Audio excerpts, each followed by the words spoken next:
Well, welcome and good evening, you wonderful dice of all alignments. I am Lunar Diaz, and this is Let's Read Warhammer 40k Core Rulebook.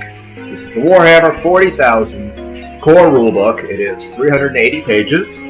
It's in the grim darkness of a far future. There is only one war. Yep, so this is about the imperfect ending to humanity.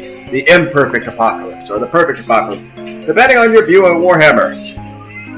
I'll go and read the back first. There is no time for peace, no respite, no forgiveness. There is only war. The galaxy writhes in the mailed fist of the all-consuming war. The Imperium of mankind teeters on the brink of annihilation, beset upon all sides by heretic warlords, demon-summoning witches, and rapacious alien empires.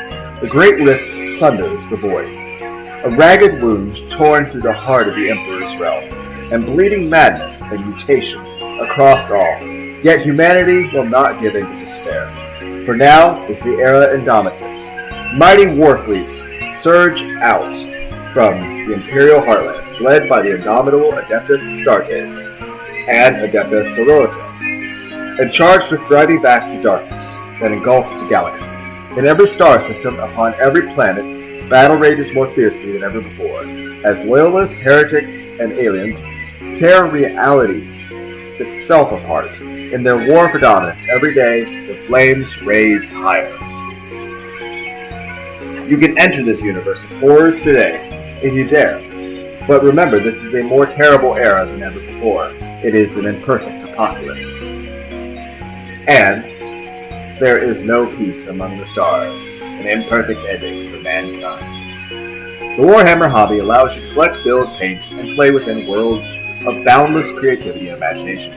Warhammer 40,000 is a tabletop game for 2 or more players where you control an army of citadel miniatures representing the Imperium of Man or one of its many enemies. This book tells you the story of the era Indomitus, the vast military pilgrimage that defined it, and its countless desperate wars for survival or conquest. You will also find all the rules you need to fight a variety of battles in this dystopian setting, including the new in-depth crusade system, alongside a wealth of essential information about collecting, painting, and gaming with Citadel miniatures. Hello, puppies.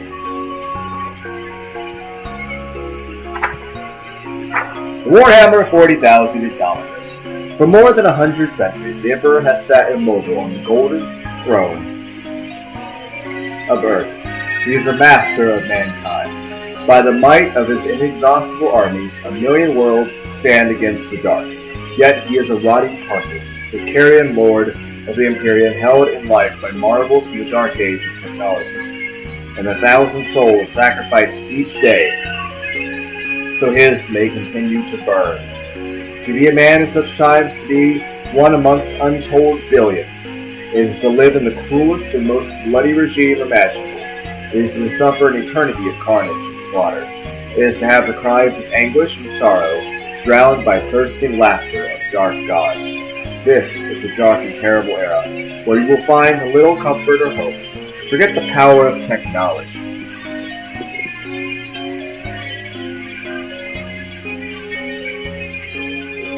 And science. Forget the promise of progress and advancement. Forget any notion of common humanity or compassion. There is no peace amongst the stars, for in the grim darkness of the far future, there is only war. Now, I don't know if you guys want me to look through the table of contents, but there's a lot to it. It's a really long book. It's probably like the biggest. Like, there's supplement stuff about, like, the orcs and space marines, necrons, tyranids, all that. But this book by far is the largest. Okay, I'll read the bigger chapter things real quick, and then I'll read other divisions. Okay, we have the Warhammer 40,000 hobby, the Dark Imperium, the Saga Imperialists, the Warriors of the Emperor, the Lost and the Damned, the Xenos Invaders, the Rules, Open Play, Matched Play, Narrative Play, and the Rules Appendix. Now, the first section is the Warhammer 40,000 hobby. It's divided into collecting, building and painting and gaming. It goes from pages 4 to 12. So there's 380 pages in this, but toward the end when it says rules appendix, it says designer commentary, blast weapons, aircraft, rare rules, rules term glossary. Those will go 364. But the very end of the book is like 380 pages. Dark Imperium is divided into the Imperium, Imperium Sanctus, the Imperium Nihilus, the Emperor of Mankind, the rules of the Imperium,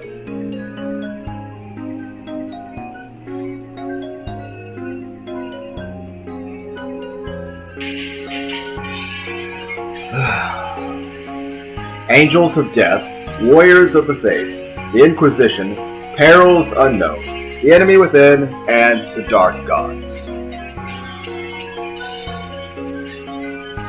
Okay.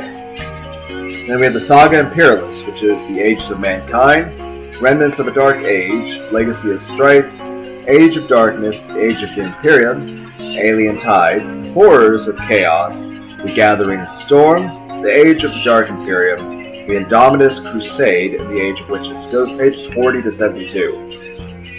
The Warriors of the Emperor, Armies of the Imperium, the Adeptus Astartes, Death Watch, Grey Knights, Adeptus Sororitas, Warzone Pariah, Adeptus Custodes, Astra Militarum, Adeptus Mechanicus, Warzone Armageddon, Questor Imperialis, Imperial Agents, Imperium Showcase. This is pages 74 to 102. The Lost and the Damned, Forces of Chaos, Heretic Astartes, Black Legion. By the way, Black Lagoon's a really good anime. Go check that out. Also, Bubblegum Crisis Tokyo 2040 and the Slayers trilogy from anime. Quite a bit of fanfiction written to continue that story as well. That's pretty cool. Traitor Legions, Renegades, Warzone Vigilus, Death Guard, Thousand Suns, Chaos Demons, Chaos Knights, Warzone Scourge Stars, Chaos Showcase. That's pages 120 to 140. The Xenos Invaders, the Xenos Threat, Craft World Eldari, the Drukari, the Harlequins, the Yanari, the Warzone Bombardier, Necrons, Orcs, the Tau Empire, the Greater Good, all that shit. The Slayers fanfiction by Tuforian really covers that, but that's a really, really long novel. It's like light novels like Overlord. By the way, Season 4 and the theatrical movie for Overlord come out. That's cool. I don't know, I'd say Albedo's. No, there's some girls in the high school DxD that are pretty cute. But then it has very unrealistic body proportions, or the way physics don't seem to act very well in anime. I'd say the way Albedo is to Ainz, that's good. Yeah, that'd probably be preferable. Yeah? Okay. And then Warzone 5th Sphere Expansion, Tyranids, Gene Stealer Cults, and the Genos Showcase. That's 152 to 176. And we have the rules, the how to play Warhammer 40,000, rules key, basic rules, data sheets, the battle round, the command phase, the movement phase, the move units, reinforcements, transports, aircraft, psychic phase, shooting phase, ranged weapons, making attacks, charge phase, charges, heroic interventions, fight phase, morale tests, unit coherency checks, missions, only war, building an army, power ratings and points, battle-forged armies, command points, factions, army faction, attachments, battle-forged army roster, stratagems, strategic reserves, actions, terrain features, terrain traits, common terrain features, example battlefields. Pages 192 to 266. I'm gonna drink some water. So, holy crap.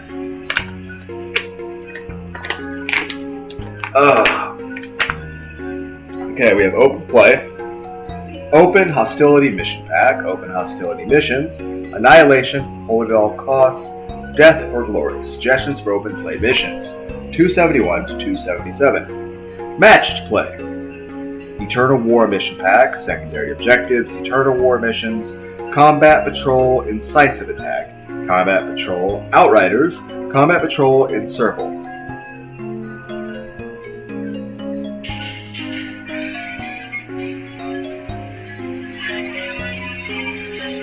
And we have Encourage to Divide and Conquer.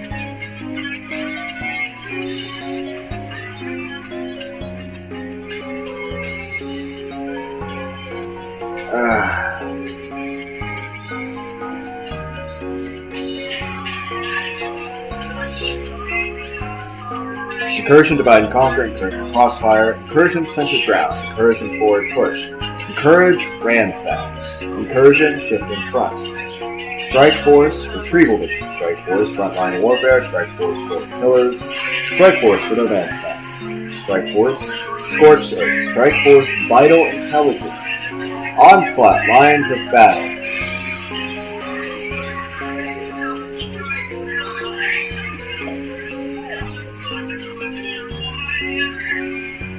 Onslaught, Lines of Battle, Onslaught, All Out War, Onslaught, Path to Glory, page 279 to 303. Narrative Play, Crusade Forces, Crusade Faction, Order of Battle, Crusade Cards, Requisition Points, Requisitions, Rank and Battle Honors, Battle Honors, Battle Traits, Weapon Enhancements, Psychic Fortitudes, Crusade Relics, Out of Action, Battle Scars, Selecting a Crusade Army, Crusade Appendix, Blank Order of Battle, Blank Crusade Card, Crusade Mission Pack, Agendas, Crusade Missions, Combat Patrol Sweep and Clear, Combat Patrol Supply Drop, Combat Patrol Assassinate, Incursion, Supply Cache, Incursion, the Relic, Incursion Sabotage, Incursion Recon Patrol, Incursion the Ritual, Incursion Behind Enemy Lines, Strike Force, Supplies from Above, Strike Force, Narrow the Search, Strike Force, Cut off the Head, Strike Force, Retrieval, Strike Force, Raise and Ruin, Strike Force, Ambush, Onslaught, Firestorm, Onslaught, Grand Assault, Onslaught, Field of Glory, pages 305 to 355. Okay. The Warhammer 40,000 Hobby. Prepare to plunge headlong into the grim darkness of the far future. The tome you hold in your hands is a gateway to a vast and apocalyptic galaxy in which mankind battles for its very survival against myriad foes. Take command of the warring armies and lead them to glorious victory or crushing defeat over spectacular tabletop battlefields. In the dying years of the 41st millennium, humanity faces a conflict unlike any other. Across the vast and fragmented imperium of mankind, in every star system and on every front of the fires of war burn, heretical war leaders call upon the burgeoning power of the dark gods of chaos, rising as evil champions to drown worlds in tides of blood and fire.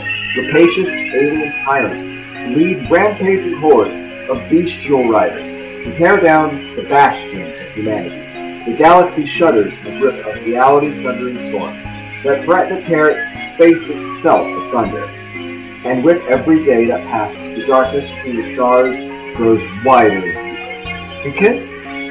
Against these horrors stand the armies of the Imperium, elite space marines, fanatical battle sisters, and countless other hosts of mighty warriors. They will give their lives for the almighty God in you, who sits upon the golden throne of Terra. But will their sacrifice be enough? This is the setting in which the Warhammer 40,000 hobby takes place, far from just sitting back and watching the carnage unfold. You get to choose.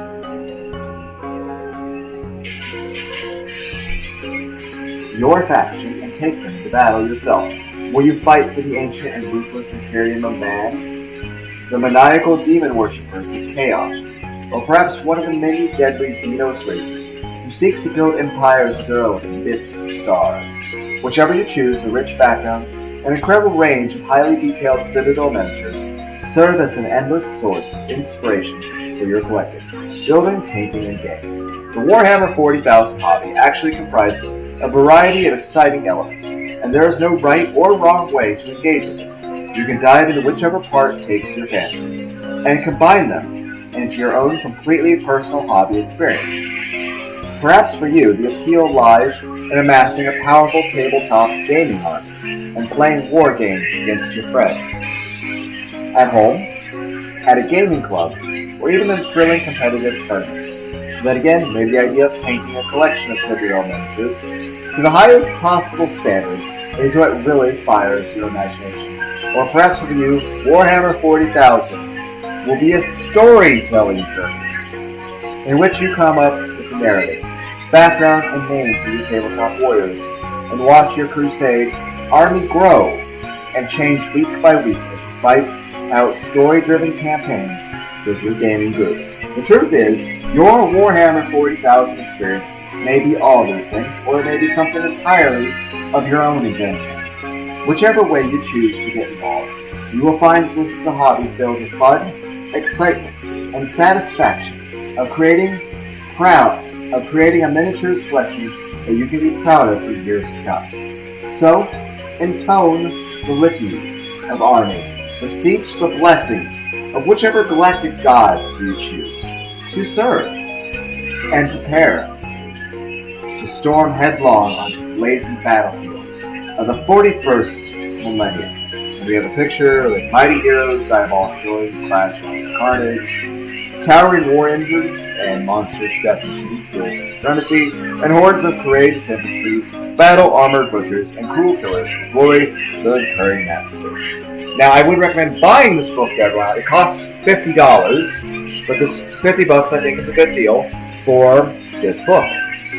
That being said, there's nothing I can say to give pictures of not only the miniatures, but also the fan art, or official canon art by the people who made it, who are very skilled at it. There's nothing I can say to give these pictures their due justice. Upon a mist of the shrouded world from the Pariah Nexus, the Ultramarines surge into battle against the deathless ranks of their Necron foes. There can be no quarter in this conflict, no mercy, there is only war, and the furious determination to claim victory at any cost. Collected from elite bands of veterans to vast armies that darken the horizon, from wind-swift squadrons of skimming attack craft, or thundering batteries of field artillery, to towering war engines, spearheads of battle tanks, unnatural monsters, and blade-wielding heroes. The battlefields of the 41st millennium, team of warriors for you to collect and lead the battle. At the heart of the Warhammer 40,000 hobby are collections of Citadel miniatures, finely detailed, incredibly varied, multi-part model kits that you put together and paint yourself. These miniatures represent a spectacular range of collectible factions for you to choose from. It is these models that you form into the armies that play the tabletop game. Yet there are as many approaches to collecting the aspect of Warhammer 40,000 as there are hobbyists who do the collecting. Each person has their own favorite factions or models, their own inclinations toward how and why they collect the miniatures that they do, and each and every hobbyist soon finds themselves with their own wholly unique miniatures collection, tailored to whatever aspects that they most enjoy about Warhammer 40,000. Mustering for war. For many collectors, the end goal of their efforts is to assemble a gaming army that can be used to play out exciting tabletop battles against other collectors. The good news is that if this sounds like you, then there are lots of ways to approach the same, in your own way, at your own pace. For starters, there's no set size of army that you'll look to collect. From the moment you finish stitching together your first squad warriors, formidable commander, or fearsome battle tank, you have the beginning of an army. You can then get straight onto the gaming table and start having fun, of course. Once you have some troops to take the field, you want mighty warlords and psychic adepts to lead them, heavy armor to back them up, and light, fast aircraft to escort them from on high. Before you know it, the first model set of miniatures will have grown into a burgeoning army, ready to engage headlong assaults, resolute defenses, cunning flank attacks, and valiant last stand upon the tabletop. By the way, at one point I was kind of looking into possibly reading, say, Edgar Allan Poe, or 1984, or A Brave New World, or the Canterbury Tales, or Shakespeare. I think I already said Edgar Allan Poe.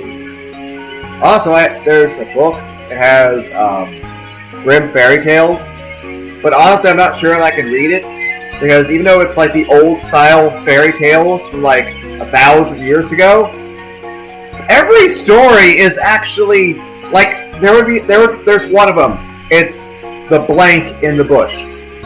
Granted, the word itself is not a racial slur, but the entire story is racial. Like it's outright like 110% racist. Like I would probably have to start reading it as the title of the story is The Racial Slur in the Bush. Because it's not, like, the word itself is not a racial slur, but the way it's used is very derogatory. And it's just,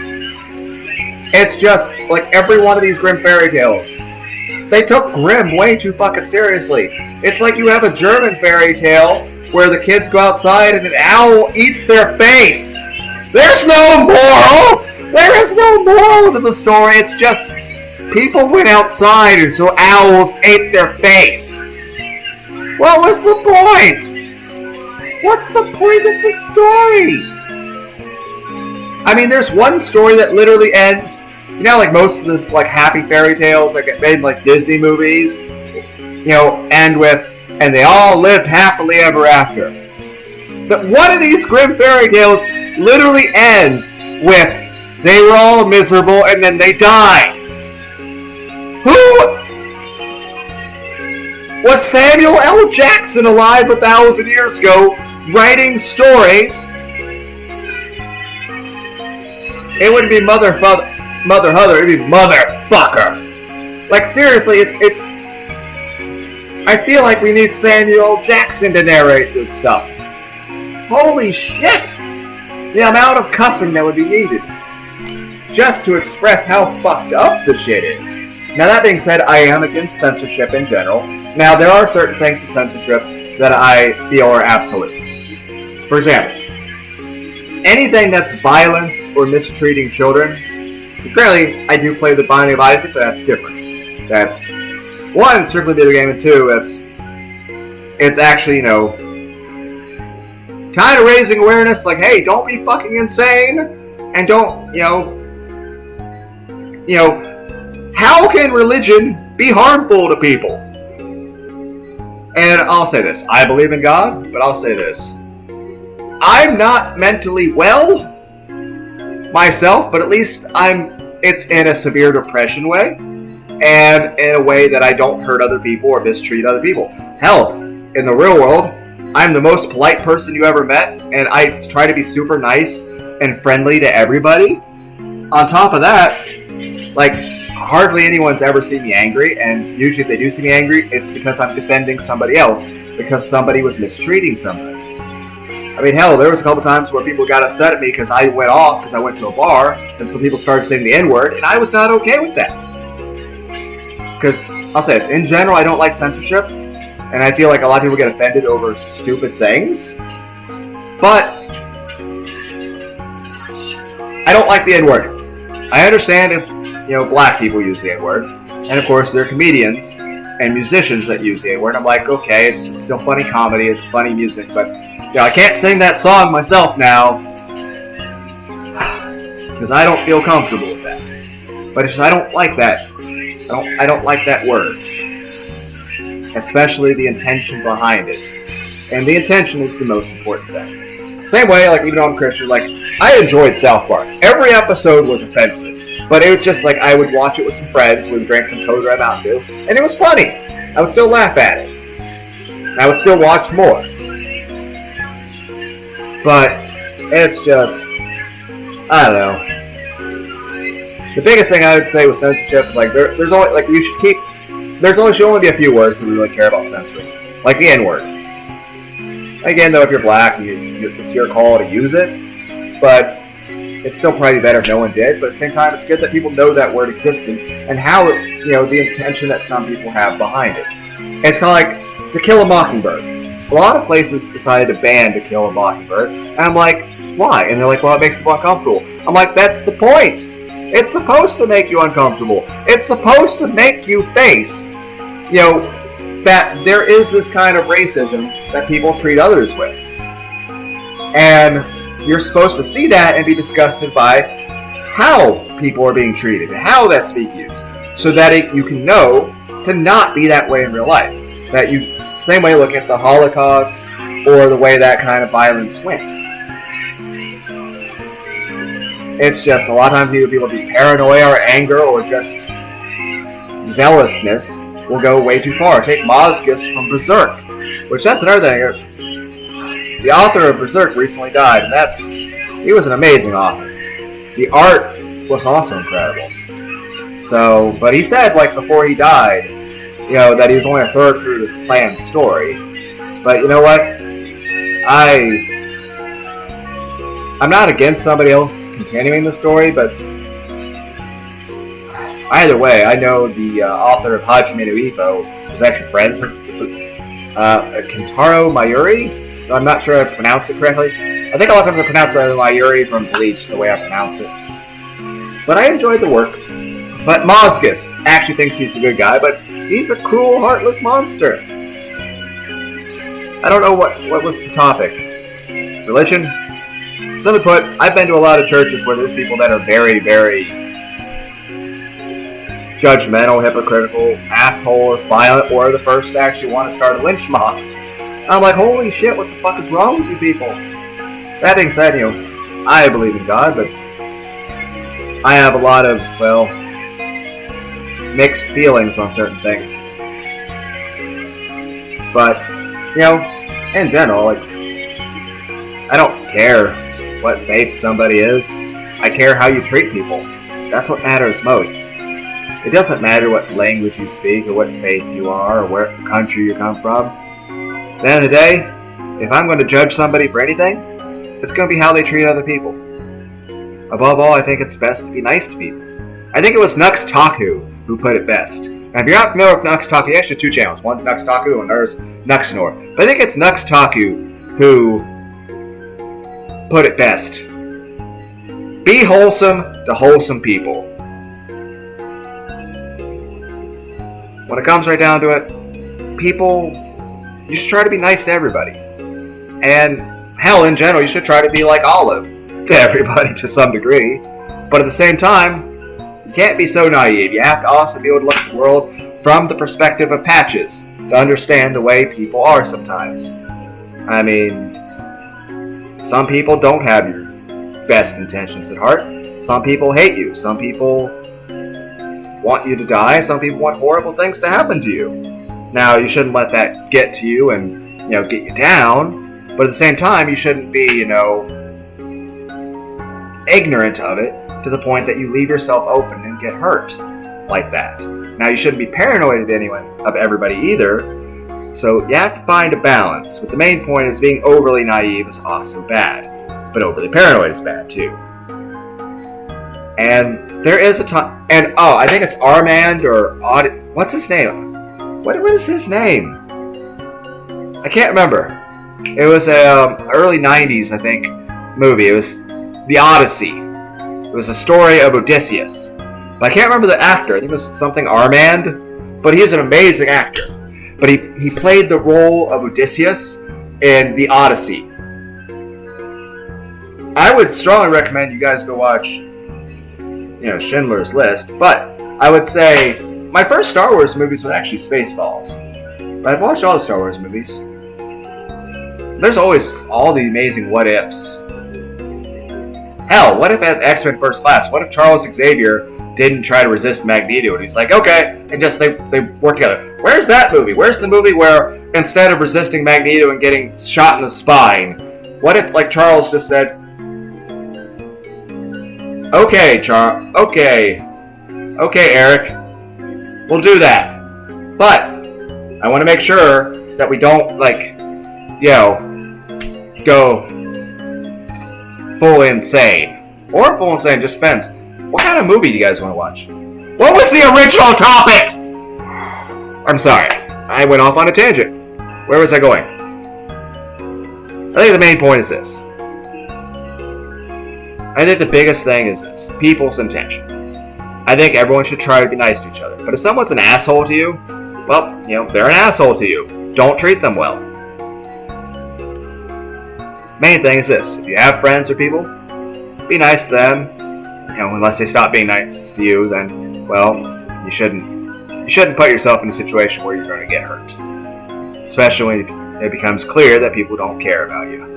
Anyway, main point I'm trying to say is, in general, censorship is, there should only be a few words, and the main thing should be, like, people's intentions behind things.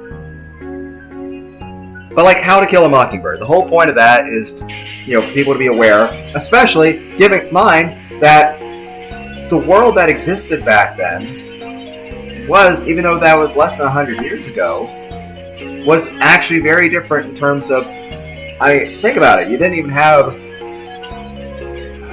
we didn't really have we didn't have a computer-sized room until, the 60s? We sent a human to the moon in, 1969?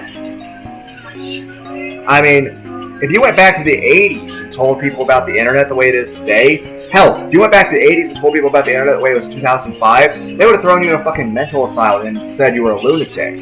Because they would never believe that internet and technology would have advanced the way it was in 2005, the way it is, let alone now. Hell, if you went back 2 years ago and really started talking to people about the way these past couple years have been, would anyone have believed you, or would they just said you're a crazy person?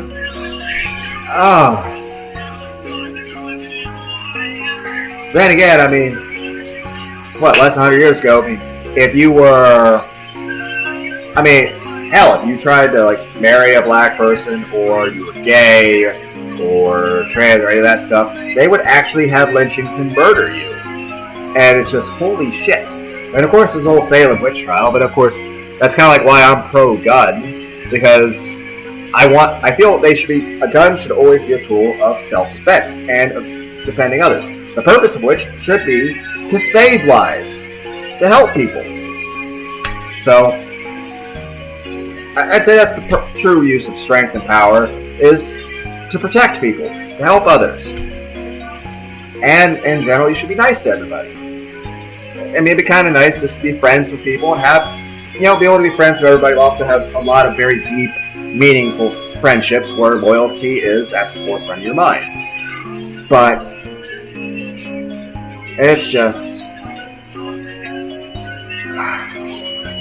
people have a right to defend themselves. I don't want people to be helpless. I want people to be able to defend themselves. Now, of course, you should never use something out of aggression or hurt other people. But the main point is, you should be able to defend yourself and protect other people, to keep other people safe. But at the same time, if there's a fucking mob going down the street with a bunch of pitchforks and swords and hatchets with the intention of dragging somebody out of their house saying they're a witch to burn them at the stake, I'm pretty sure a couple people with a gun would be able to say, no, we're not going to hang that man for being that color. No, we're not going to burn that woman out of everyone's fucking paranoia. All it takes is a couple people with power that actually have common sense and think like Martin Luther King in the regard that, hey, everyone, should try to live peacefully with each other and respect one another. But like I said, Nux Topper said it best. Be wholesome to wholesome people. And be cursed to curse.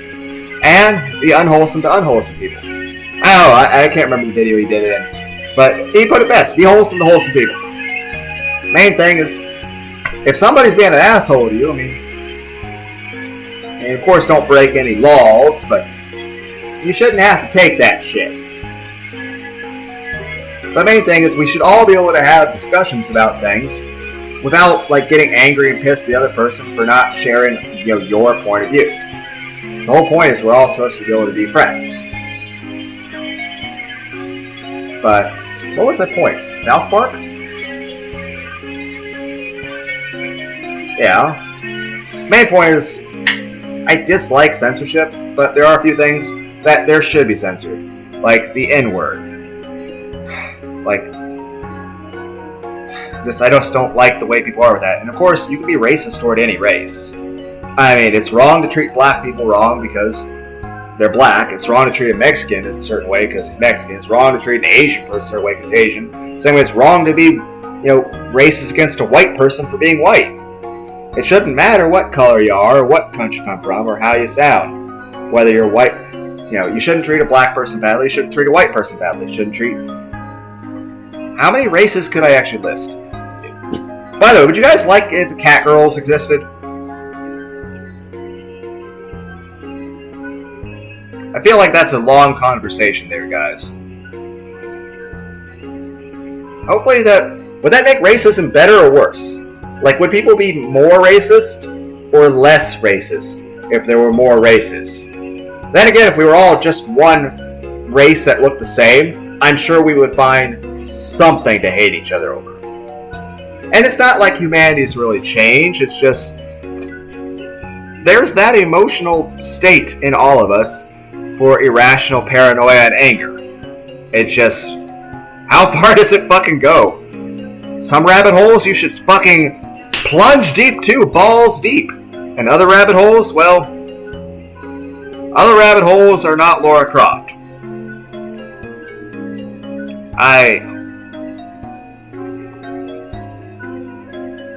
I feel like I need to draw a diagram, like where this conversation is going. But like, main thing with censorship is just, the biggest thing is this: there should not be violence or anything, illicit against children in any way. Like that is something that's unacceptable. Like that Cuties movie thing on Netflix. I never watched it, but I remember seeing all about it on Facebook and hearing YouTubers talking about it. I think even Angry Joe Show and some other people talked about it. I think everybody did. And it was just like, what the fuck is wrong with people? And I'm like, in general, I don't like to judge people. But you know what? I don't like... Whatever you do between two consenting adults, that's perfectly fine. But anything that involves kids in some way like that, that's fucking sick and disgusting. That's unacceptable. That is... I'd still actually be in favor of the lynch mobs for that. But the main point is this. Due process of law. Because a lot of times people get angry and they'll kill somebody. Because, I mean, how many times do we have actual executions where it was actually an innocent person put to death?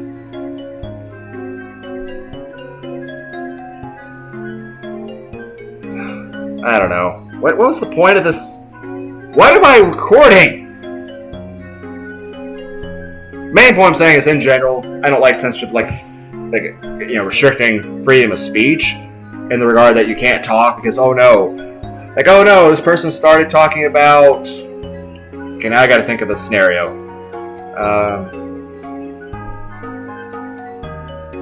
Not sure. I'm sure Joe Rogan's run into a bunch of things. I don't know. Main point is this. Everyone should be able to have an open discussion with each other. Oh, you guys should watch the Odyssey movie. That's really good. But yeah, he was saying there's a time and place for anger. That came in later scene in the movie to his son. But the main thing is this. In general, we should be able to control our anger and be nice to one another. But there is a time and a place where anger and wrath is necessary and acceptable. The only problem is understanding where that line is. Usually that line is at a point where, self-defense, protecting somebody else, or take the end of the movie The Odyssey. Go watch that movie. Go watch The Odyssey. Pause this, go out and find The Odyssey. I think the actor's name is Armand or something. Actually, let's just try to type that into YouTube real quick. Bear with me. Going on YouTube. Okay, YouTube. Okay. The Odyssey. I spelled it wrong. 1D. Odyssey movie 1997. That was early 90s. Apparently they released a DVD of it in 2015. There was also a mini-series at one point, but it was released as a movie. Okay, yeah, I know it was made by Homer. Okay, I think I found a person who posted the full movie. Is this it? New blood with chloride. My ears! We know to buy trash cans and trash bags. Armand Assante. Okay, so the name of this guy is Armand Assante. A-R-M-A-N-D, and then Assante, S-A-S-S-A-N-T-E. And it looks like somebody posted the full movie. So, The Odyssey, this is with one D, O-D-Y-S-S-E-Y. The Odyssey, 1997, and then it's got a hyphen and Homer. There's 9.3K likes and 400 dislikes. You know what? Real quick, I am going to give a like. Now, the name of this channel is Amy Lagu. It's Amy. You know, everyone knows how to spell Amy. There's a space, and then there's an L-U-A-G-U-E, and it says 1.2K subscribers. Let's add one to that. I am going to subscribe. The movie is 3 hours and 32 seconds, and she has posted the full movie. It's got 1,926 comments. Let's leave a comment. Can spacebar work? Okay. Thank you for posting one of the best movies ever made. Hugs. Smiley face. Bye-bye. Okay, I didn't type the bye-bye. I actually waved at the computer. Okay, and I am going to comment. Click. There we go. I'll have to comment. No one will ever see it. It'll probably have like 50 downvotes or someone. Like, oh, why won't anyone upvote? Thanks. No. Anyway. But yeah. The Odyssey, 1997 Homer. It's 3 hours, and it's on YouTube. So, you pause the video and go watch this 3-hour movie. Like, it's over 3 hours. It's only 3 hours and 32 seconds. You guys can watch it, but this is the best movie ever.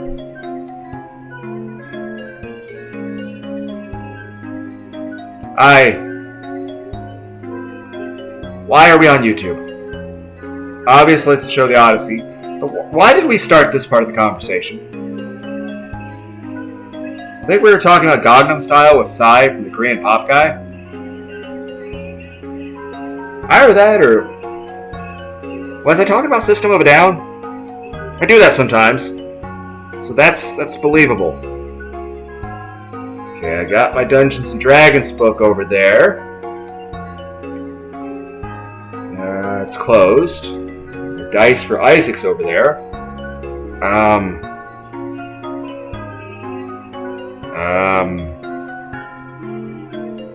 Patch's Inferno is opened. Okay.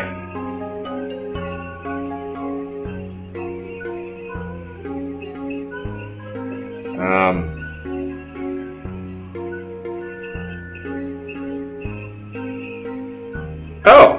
I got the book open.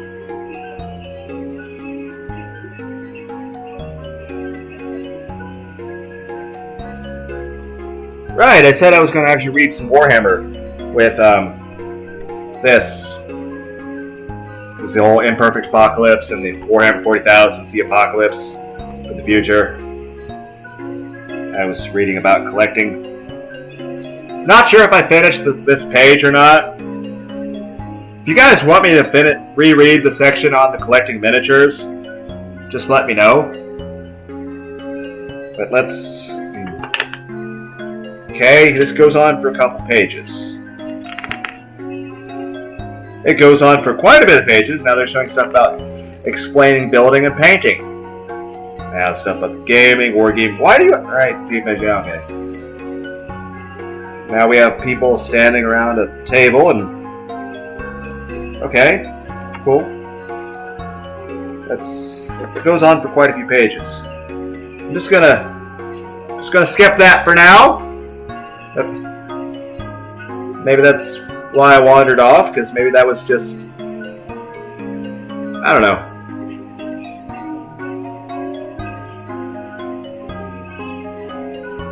Right, I was talking about the Grimm fairy tales. Main point I was trying to say is this. Every story is explicitly the most sexist or insane thing. There's one where a king gets a princess and then actually does things to her. and makes her live with himself in Master of Disguise, Austin Powers style, and then tricks her a lot, and then afterwards like, oh, I just did this to cure you of your pride, and I'm like, what the fuck's happening? There's some stories where people are eating people. There's one where people just go outside and an owl eats their face. What is the moral to that story? What is the point of that story? You go outside and an owl eats your face. Why? What is the moral of the story? Don't go outside? What? On a serious note, owls are actually cute and adorable. Not only the stuffed ones, the little baby ones and all that. But in general, if you were to be around an owl, you should treat it with respect. And be careful because, well, they're not exactly safe if you piss them off. So be nice. That's something I don't understand. There are some people out there that would be mean to animals or kids. I don't understand that. I know anytime I've seen a kitty cat or a puppy dog, I'm super, super nice to them. And they usually don't want to sleep on top of me. I'm like, I'm trying to sleep, and now you're on my chest purring. That being said, aside from fish, I haven't actually had a pet myself in quite a few years.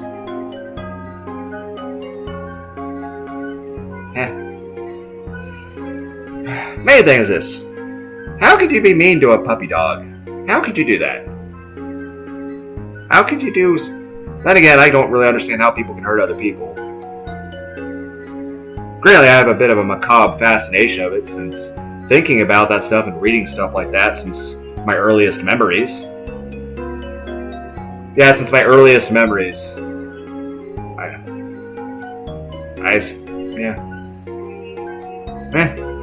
But on a side note, it's like, even though I'm the person like suggests like the monophobia, the DDR Manic 007, in real life I'm basically a pacifist who tries to be nice to everybody, who dislikes violence in the real world, plays violent video games, like GTA and all that stuff, and does everything you can think of.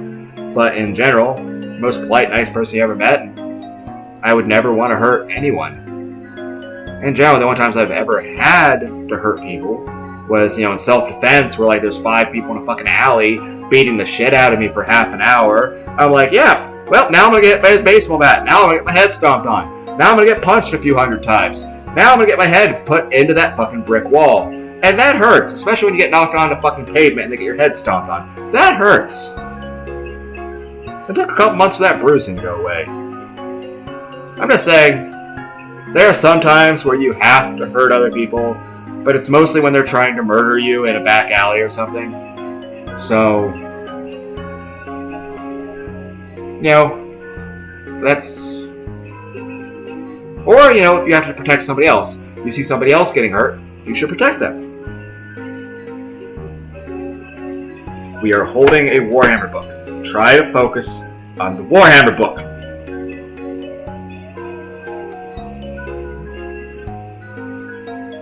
Why do we have a...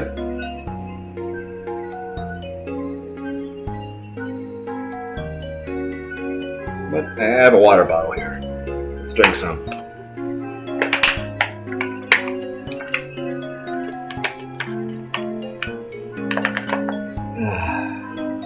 Main point is everyone should try to be nice to each other. And, you shouldn't treat a black person badly. You shouldn't treat a white person badly. You shouldn't treat anyone badly. And, you shouldn't be sexist. And it doesn't matter what sex it's against. Whether it's, you shouldn't be sexist against women. But also you shouldn't be sexist against men. Men can also get very mistreated or abused or treated badly. And, we as men, we have feelings too. And our lives, aren't just worthless and disposable. And, a lot of people do have issues with loneliness or isolation.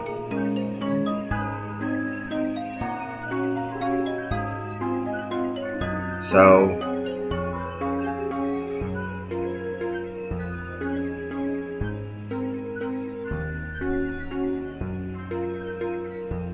but in general, just be nice to each other. And as far as kids, just let kids be kids. Honestly, everyone should be able to have a normal childhood. I can't really complain about my childhood. I'd say I had a normal childhood. And I hope everyone out there can also have a happy childhood.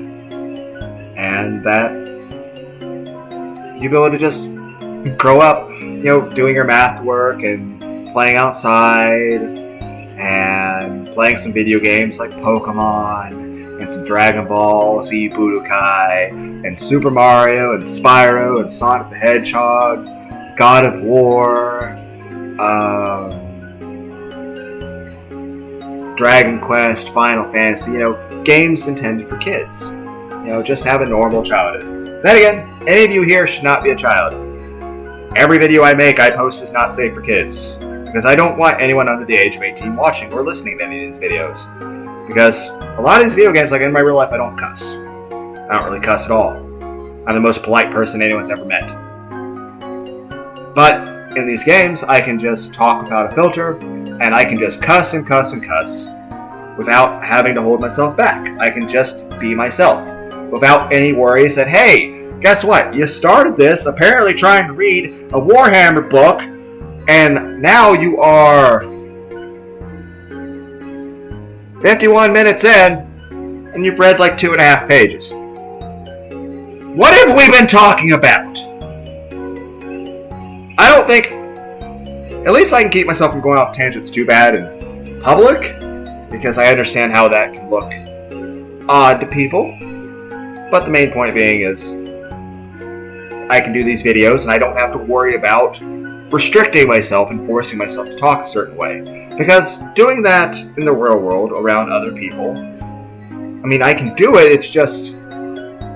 it's exhausting. But I like, a lot of times if I can make a joke and I make people laugh, if I can cheer people up. And I do try to be friendly and nice to everyone I meet. It's just, I've had some bad experiences, so view is a little skewed, but I still try to be nice to people anyway. And I still try to be sociable. I'm just apparently terrible at it. At least one thing I can say for myself is, I have never ever hurt anybody unless it was in self-defense or defense of another. And I have explicitly never killed anyone. Nor have I ever actually broken any laws. So, that's another good point for me. I've never actually broken any laws. Now, if that was 100 years ago, that'd be a bit false, because there are certain laws that are...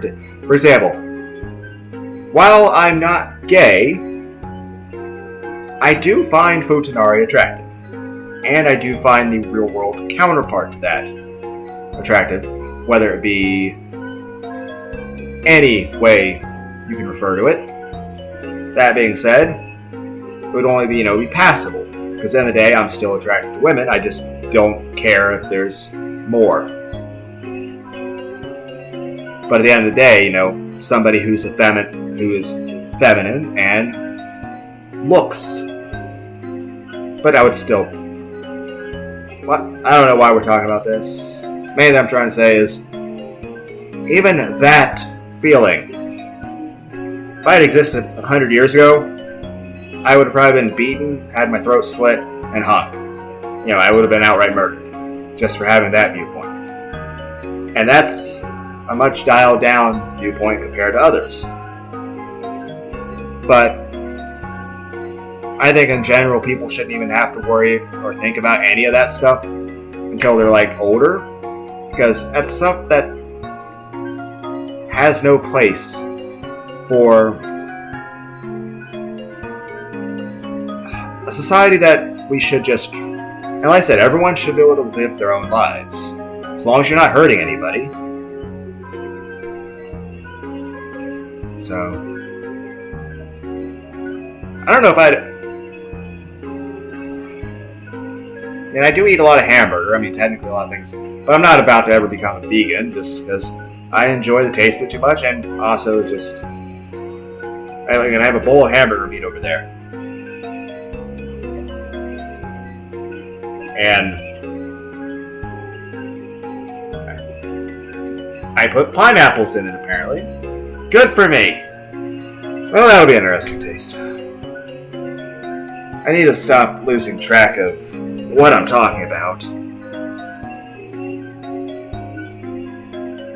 Future videos, I'm going to try to stay focused on reading about Warhammer. I will try really hard. I will put a sticky note on my computer saying to talk about Warhammer. So if I look at the screen, I'm like, right, need to stop going off these tangents discussing things. Because no one wants to hear me go off on a random rant about stuff that is completely unrelated to anything. Like, you guys came here for Warhammer, and I don't have ADHD, and yet I still can't stay focused on anything. I think I've said it before, I have 8 tracks. If I were a train, I'd have 8 tracks, and I can't stay on any of them.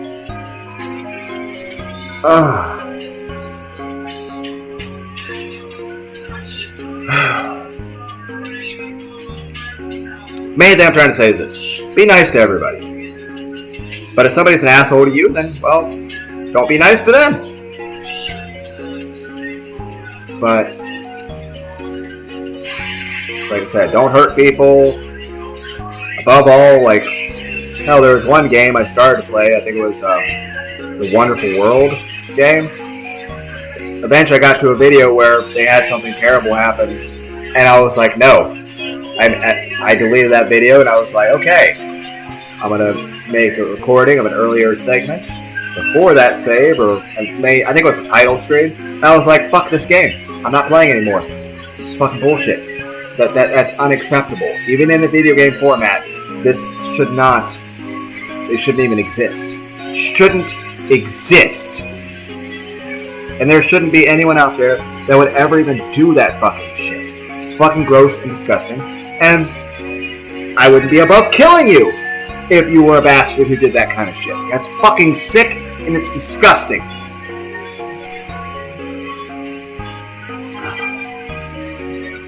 I think I probably would kill people if left alone with them.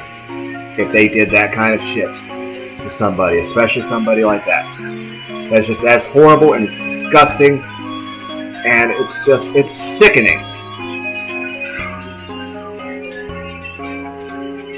But that's the point of due process of law, to make sure that I don't outright murder people for that sort of thing, even though they deserve it, simply because what if you're wrong and you kill an innocent person? Because there's a lot of innocent people that get killed all the time and put to death. So it's important to have evidence, and it's important to actually, be sure.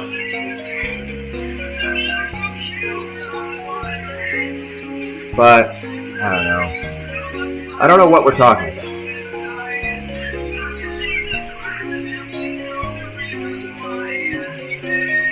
No, I couldn't watch that movie. I can't really find a theater open lately.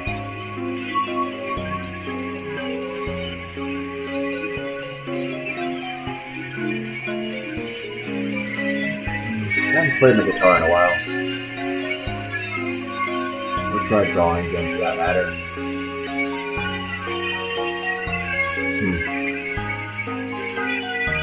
But yeah, I think that game, I was talking about, I think I just immediately deleted, uninstalled it, and I was like, no. Just because that's fucking gross. And it's just like, how, like, the company that made that game should be ashamed. Whoever was responsible for making that game should be ashamed they even made it. It's unacceptable. Unacceptable. Fucking gross. Disgusting. It shouldn't even exist. And like I said, I'm a Christian, I believe in God. But you know what? There are certain things, like, I believe in God, I respect God, but I feel like my quarrel with Him would be a lot of things of like, hey, why did you let certain things from certain wars, or people that get tortured or killed or raped, why do you let that happen? Why do you let lobotomization exist? Why did you let the Holocaust? Why did you let people, and even if it's an issue of letting human freedom, have its way, or an issue of letting, humanity evolve the way it's supposed to so that they can exist the way God wants for us to actually, because if you do everything for a kid, they're spoiled.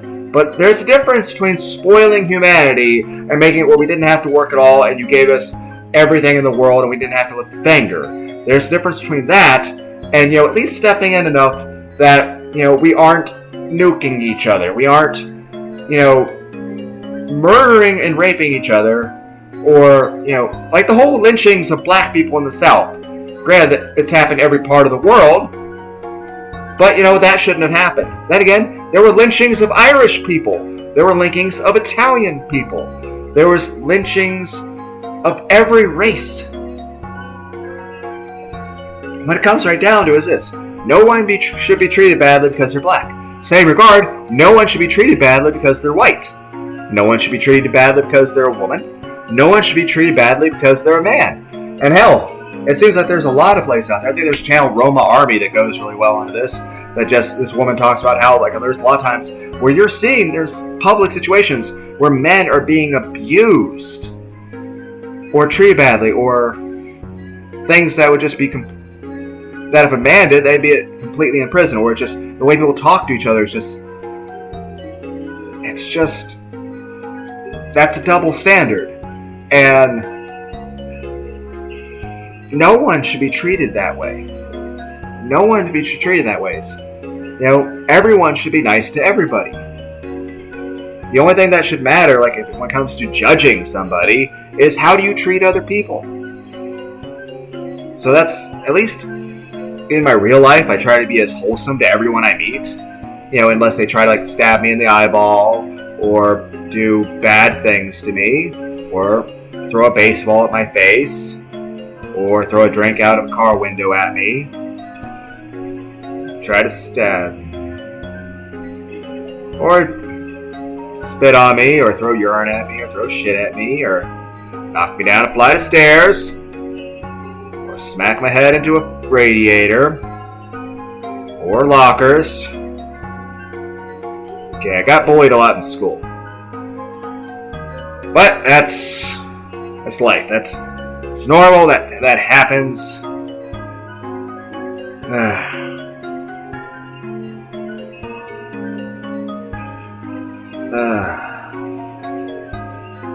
Biggest thing I gotta say is just be nice to each other, and regardless of certain emotional feelings I have about certain things, and despite depression and, well, let's be clear.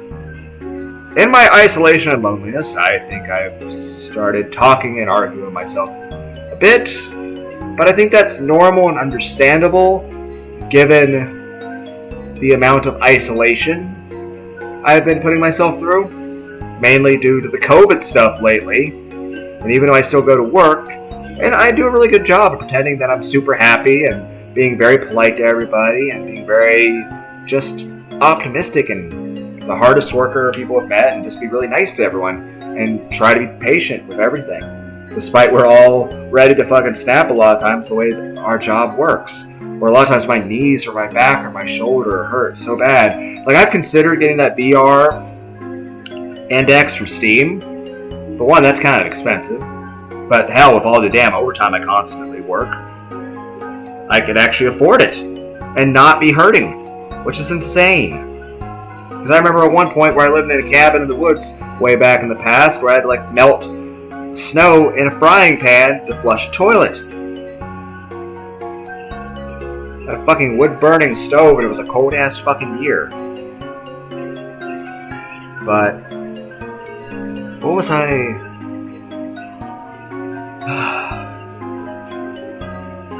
main point is I could get the VR headset if I wanted to, but one, it would just be for Beat Saber. I mean, I can't, but I'm not sure if I could physically do Beat Saber between trying to lift weights and do push-ups and do stuff at a gym and, well, constant work where I'm doing physical movement, where I'm standing, walking in semicircles, and then having to walk 20 feet that way and walk that way while constantly doing things with my hands and my arms and having to move it weird ways where my ankles and knees feel like they're having to be turned. It's there's sometimes where my hip and my tailbone hate me. So, but at least the insomnia helps, because I tend to have really bad insomnia sometimes, where sometimes I'll go to bed and I would wake up every 20 minutes. But sometimes I'll wake up and I'll watch some Tara Grace videos, or I'll watch some ASMR, get to sleep for a while, and I'll wake up and then watch some more ASMR and go back to bed again. Probably doesn't help that I work third shift, but still, it is what it is. But at least one good thing about the insomnia, or not wanting to go to bed as soon as I get off work, despite no matter how tired I am, is that it gives me more time to record a video. Though there are some days, I think one day I was going to record and then I just got caught up arguing with myself in my living room. And then by the time I was done with that, it had been a few hours and I didn't have time to record a video. I had to go to bed. So I'd go back to work. Didn't even have time to get a full or even partial night's sleep, so I felt like shit that day. I had to drink a couple energy drinks to get through that night. But I like making these videos. Even if I'm really weird and I can't even control what direction my conversation goes into, because I don't seem to be able to control what tangent the whole point. I'm gonna how is it? I'm not sure if I'm even gonna make a part 2 ever, because this has been a disaster. Because I'm not even sure how many conversations I've been trying to have at this point. I really do need to try a little harder to actually try to get a girlfriend or something again. But then again, with the whole COVID stuff, I'm not really sure how to. So then again, in general, though, I'm kind of. But yeah, I think the biggest thing, at least financially, I'm well with that, due to all the overtime. So I can at least afford whatever dates I go on or anything, if I had people to date.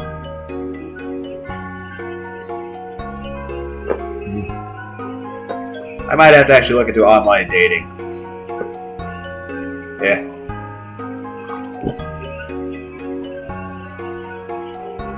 The main point is this. This video was a disaster. I meant to be talking about Warhammer. I'm not talking about Warhammer. How about this? I'm going to have a sticky note next time. If I ever do a part 2, which I probably won't, because like I said, this was a disaster and I bored everyone to tears. But I didn't even talk about the thing that I intended to talk about. But how about this? If I ever do a part 2, I'm going to try really, really hard to stay on topic. And I'm just going to have a sticky note there saying to talk about Warhammer. And if at any point if I feel like I'm going to start going off topic, I'll just end the video. Because no one wants to hear me ramble about shit that doesn't even make sense to anyone.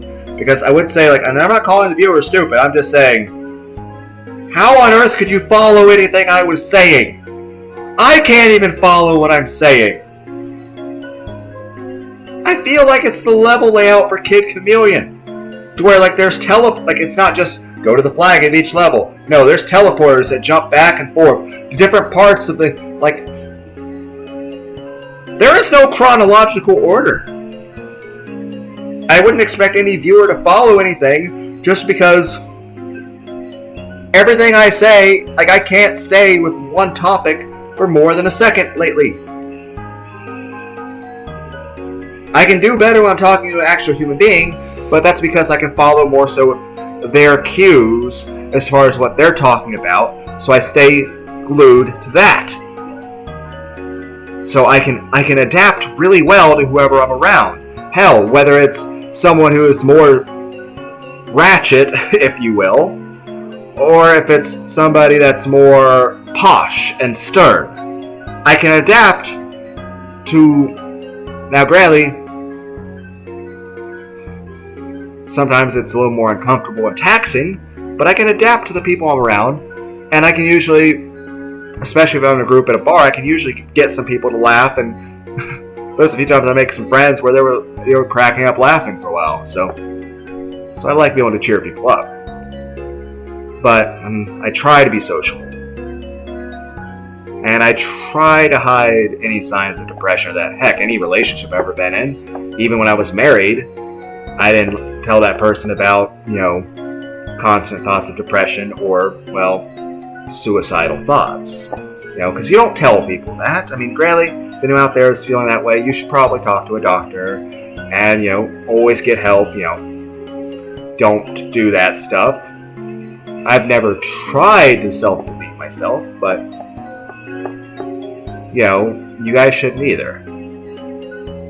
Because I know everyone's got a different emotional standpoint on that, and the main thing I'm just saying is you should try to be more supportive and nicer to yourself, and supportive to others. You don't know what they're going through or how that is. But yeah, like any relationship I've ever been in, I've never told my girlfriend or when I was married, the person, because I've had those thoughts of depression and that S word that comes with it since my earliest memories. And I think I've had that every day of my life. Every single day. Some days more. But I've never tried to. And I've always been against the idea of hurting myself. And I don't like the idea of getting hurt. And I value my life, and no matter what emotional state I'm in, I want to preserve my life and stay alive. And I enjoy playing video games and listening to music and watching anime. And I like trying to be social, but I do have some anxiety about it. And just a general fear sometimes that everyone hates me and thinks I'm disgusting and wants me to die. And that they're angry that I'm even talking to them. They just want me to go away. But I think everybody has that to some degree. I at least try to be sociable with people. But it's just, I don't know. I think I need to try more physical outside. I mean, yeah, there are coronavirus lockdowns when it comes to some places, but yeah, like I said, because I do talk to myself a bit now, but I think that's, I was already a bit isolated before the whole COVID pandemic. I haven't had a relationship in, like 5 years now or something? So, it's not like, so I've been alone that whole time, aside from occasionally seeing family or my son or friends. But a lot of stuff are few and far between, especially with the COVID pandemic changing a lot of things. But, I did what was right, I did what was best. And at least in my general life, no matter how I feel, at least no matter how depressed I am or how much I can't stop thinking about some things, I'm always super nice to everybody. Hell, there's sometimes even if I'm feeling about certain things and thinking about that, if I see one of my coworkers is sad, I try to cheer him up. I try to get a laugh out of him. I try to be silly. That's not how I feel on the inside, but I don't want that person to feel bad. So I want to be able to cheer somebody else up. And, I like being able to talk to people. I like, most of all, when other people like me and respect me and enjoy my company, and when I can be, part of the group. And I try to be nice to people, and I try to be social. I should probably try harder to find some way to date more. But I'd say in general, isolation and loneliness is probably not a very psychiatrically good thing to deal with, even if you have prior issues. Let alone the amount of isolation and loneliness I've been putting myself through for a while now. Honestly, if you have no one to talk to, you have no one to talk to a lot of times. And it's just, okay, you work a shit ton of overtime and you come home and, you talk to the fish in the aquarium, but they can't really talk back. So, thing is, you've gotten a little too used to, because at least, I can still adapt to other people and talk in the way that is still natural for me, but also allows me to socially, fit in to talk to them and actually be interesting and provide, some weight to the conversation. And I'm pretty good at trying to be flirty with women, but I do try to go out of my way to not be offensive or rude, or, make the person feel threatened. I don't want someone to be scared of me. Like I said, I've never hurt anybody, and in general, really no reason anyone to ever be scared of me unless they were, hurting a kid or hurting someone who was defenseless, or they were trying to kill me. But again, there's prior things with that. Maybe a bit of a skew to do there. But,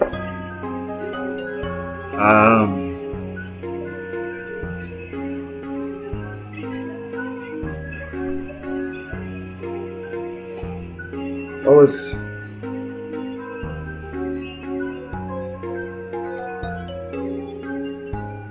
No.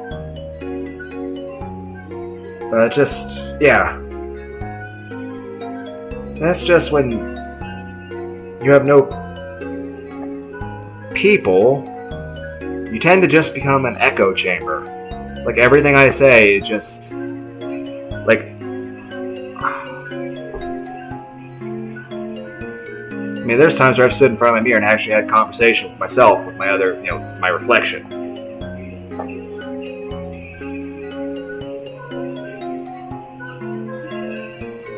At least I can keep somewhat linear when it comes to doing these videos. Because at least you guys, I'm talking to somebody, so I can try to focus it a little better. But because, it's a video, it's not a person, there's no cues to really. But at least in real life, I can be restrictive and like not saying cussing or be rude, because I don't like being rude to people. I feel being rude to people is kind of a pandemic. It's an epidemic, if you will, where people are just really rude to each other and treat each other badly.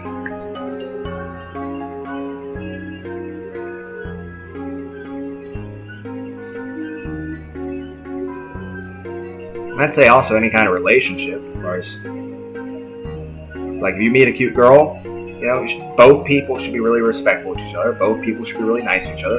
Both people should actually legitimately care about the other person and actually care about each other's thoughts and feelings. Everyone should treat everybody with respect. And if that person's closer to you, you should treat them with even greater respect. And they should treat you with even greater respect. Everyone should just be really nice to each other.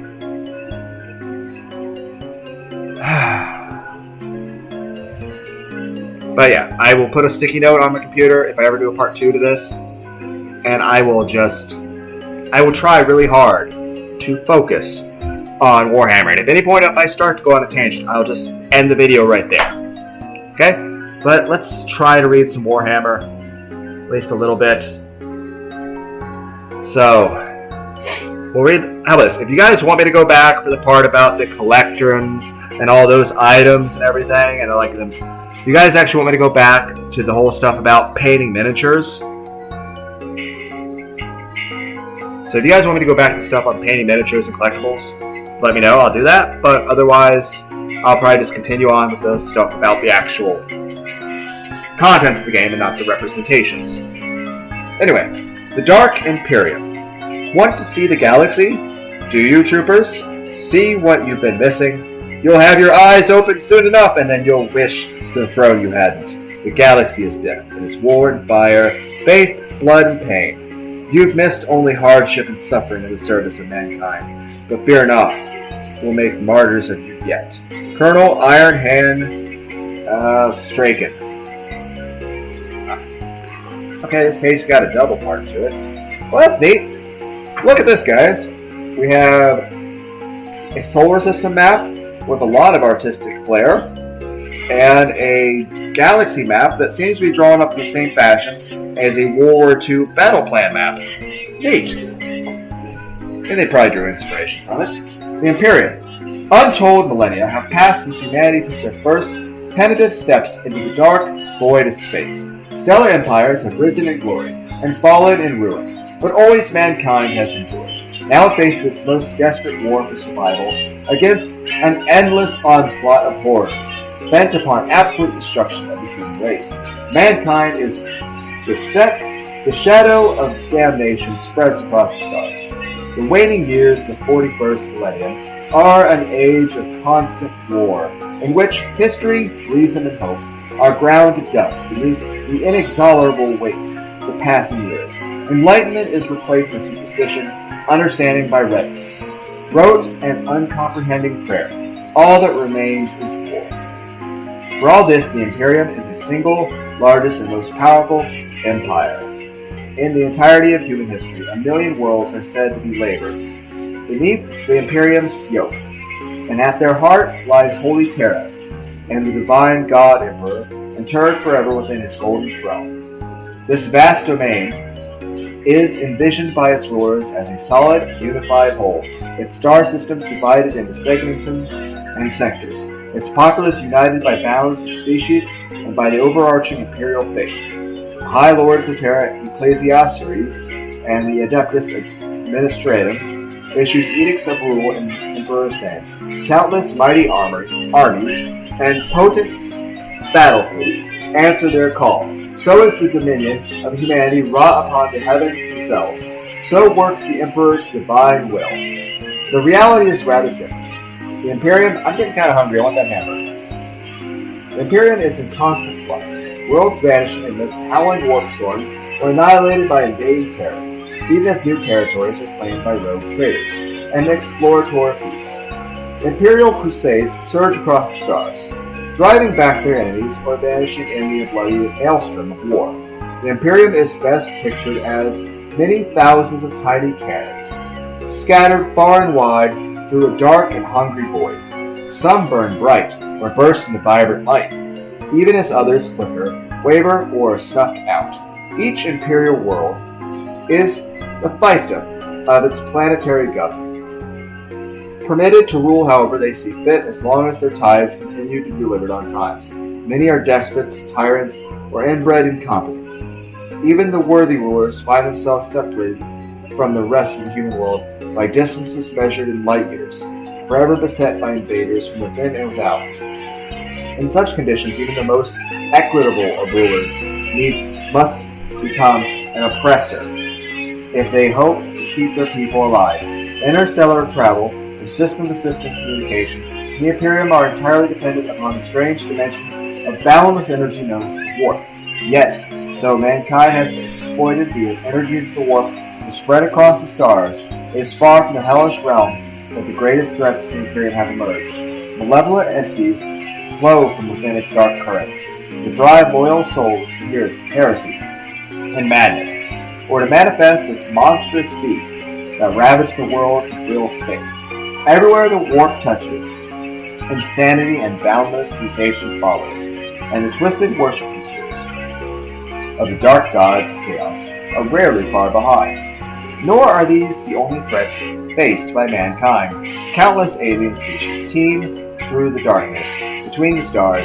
They ravage humanity's far-flung domains, even as they feed their rapacious appetites or expand the boundaries of their own Xenos empires.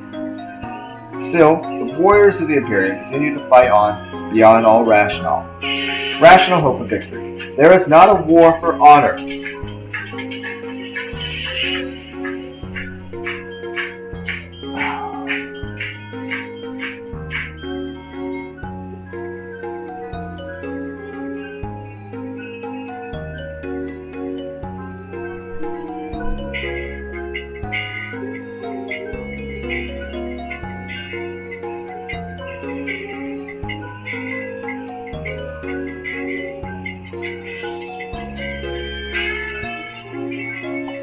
Freedom, or the promise of a better tomorrow.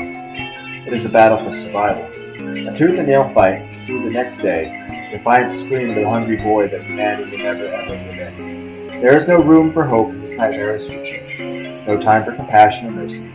There is only war. The warp. Crash Bandicoot! Warp! The warp is a dimension of pure energy and limitless potential that lurks beneath the skin of real space, known also as the Empyrean, the Immaterium, the Sea of Souls, and by many other ominous titles. It's both deliverance and damnation in one. The warp is a place where every thought, dream, emotion, ambition, and fear of the galaxy's sentient races coalesces and finds physical manifestation. Its true form will drive the most formidable minds to mind the man. It kind of reminds me of there's a story it's called I Have No Mouth and I Must Scream. There's a video game of that. I think there's a channel called Super Best Friends Play They do commentary and stuff like that. You should go check that out. I think it's called Super Best Friends Play, and they play all sorts of games. Yeah, I think they did some Devil May Cry stuff too. Go check it out. But yeah, the Grimm's Fairy Tale, like everything in it is just like there's things where like Snow White literally murders people and makes a person dance in burning hot shoes. Like all kinds of violence and murder, and just it's. How were these stories for kids growing up? Like, what kind of... Like, there are certain things that stories should not be about for children. Like, in general. No one should be watching this video if you're under 18. In fact, no one under the age of 18 should be allowed to have access to YouTube. If you are 17 years or younger, you shouldn't have access to a YouTube.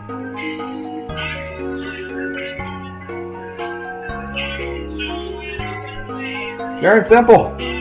Hell, you're under 18, you shouldn't have the internet. Unless it's for school. Because there's a lot of... Because here's the thing, the internet is the greatest library of Alexandria to ever exist. It has every conceivable thought and story and line of reasoning and logic that any human being has ever come up with. The thing is this. There are some sick fucks out there. And even the normal people... You know, their definition of stuff that they find tantalizing. I mean, normal, just, you know, okay, here's a dude fucking a chick, okay. As opposed to, here is a 12-foot tall, giant vampire waifu. I need to get back in Resident Evil 8 Village. I'm just saying, no one under the age of 18 should be on YouTube, let alone watching this video or playing Resident Evil 8. You know, it's not suitable for kids. No, you know, kids should be able to just do stuff like Paw Patrol and Dragon Ball Z. Just saying, no one under the age of 18 should even be on YouTube. You shouldn't have a channel. You shouldn't be a content creator. You shouldn't be watching it. Even if it's Minecraft. I don't consider PewDiePie on Minecraft suitable for children. I'm not going to do or say anything about it, I'm just saying this. It's kids shouldn't be on YouTube. It's not a safe place. And the rest of the internet's getting worse. There is a lot of messed up stuff out there. And there's a lot of people that want to, like, gacha games. Where, like, it's just like, it's gambling stuff that's meant to take advantage of people that don't know not to spend money like that. It's actual gambling. It's gotcha games.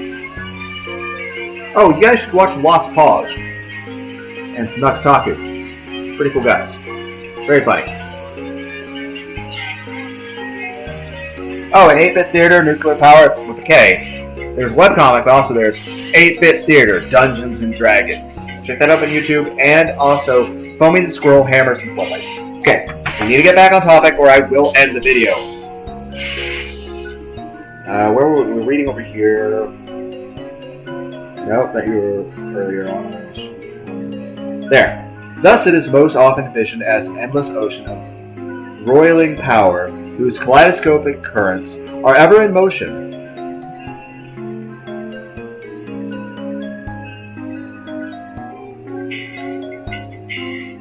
By piercing the veil, separating reality from warp space, humanity tapped into that endless ocean. By plunging into the currents of the warp, spacecraft could cross incredible interstellar distances in a fraction of the time they would otherwise have taken. Humanity's psychic potential was unlocked in the focusing of the unleashing of the warp energies, allowing mutants known as psychers to reshape reality and facilitating astropathic communication from one world to the next. Without the warp, the Imperium could neither function nor exist. It was humanity's gateway to the stars. Yet the Immaterium is as perilous as powerful. Like any great ocean, the Sea of Souls knows ferocious tempests and violent storms that can devour unwary craft or spill into reality and ravage entire systems. With plagues of rampant mutation and nightmarish phenomena, worse, the warp is inhabited and encountered by uncounted legions of malevolent entities known to humanity as demons. These predatory entities serpent-like sharks surround psychic minds, whispering their temptations and seeking to devour the souls of the unwary. Oh, this opens up too. Oh, that one map from earlier gets bigger. There's a key. We have the Warzone Cadia. I guess there's a little more to read over here then. It does seem to be a World War II style map. Interesting. Warzone Cadia, the fortress world of Cadia, stood for thousands of years as the foremost bastion against the dark serpents of chaos. It formed the linchpin of belt of multi-starred systems known as the Cadian Gate. Abaddon, with the spoiler shattered Cadia as a punishment for its obstinate resistance. Now the broken world has become Chaos Stronghold, the heart of a burgeoning renegade empire. Yet worlds throughout the Cadian Gate remain loyal to the Emperor. The defenders still fight to hold back the worshippers of the dark gods. Continue to offer prayers for salvation that may never come. The War's End Nocturne. The gauntlet is one with stable passage through the Great Rift. The renders it strategically vital between its sundered halves. The hero worlds lay at both mouths of the channel, the Sangua Terra and the Imperium Sanctus and the Vigilis and the Imperium Nihilus. Both planets and their surrounding systems are under ferocious attack by the worshippers of the dark gods. While marauding Xenos forces strike at both factions with equal savagery, meanwhile Chaos Knights from the tainted world of Daravar, which lies in the Gauntlet's throat, march out to lend their monstrous fight to ongoing wars. The Warzone Ball. Ball is the home world of Blood Angels, one of the most ancient noble rings of all the Adeptus Astartes chapters. Lying at the heart of a savagely beautiful reach of space, known as the Red Scar, it is also firmly on the wrong side of the Great Rift. Worse, Ball is surrounded by systems are embroiled in the ongoing war for survival in the vast spindle of the Tyranid Hive, nor is the only peril for the demons of the Chaos God Korn has struck a Ball once already and will doubtless do so again. The Blood Angels and their successor chapters lead a ragged alliance of imperial armies to drive back the enemy on every front, yet their fight is a desperate one. Warzone Ultramar. Located in the galactic southeast, Ultramar is arguably the Imperium's greatest, most magnificent bastion. It is the stellar emperor of the Ultramarines chapter. Ruled justly by them and defended by their battle brothers, their successor chapters, and vast forces of Astra Militarum, an Imperial Navy still in this dark age is beset, led by the diseased Death Guard. The forces of the heretic Astartes tear at Ultramar's defenses and seed entropy and horror across its worlds.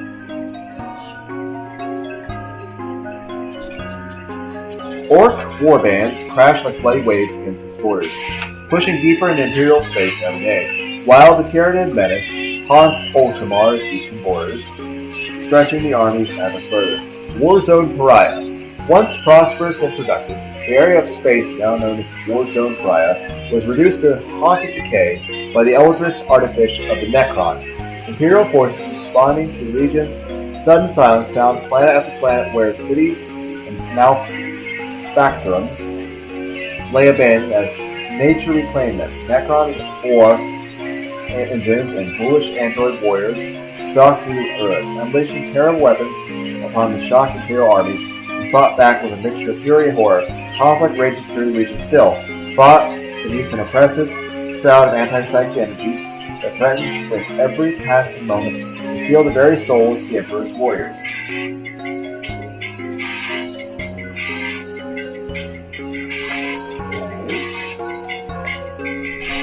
The Imperium Sanctus. To sail the Sea of Souls. Warp travel is the only way for humanity to remain a space-faring race.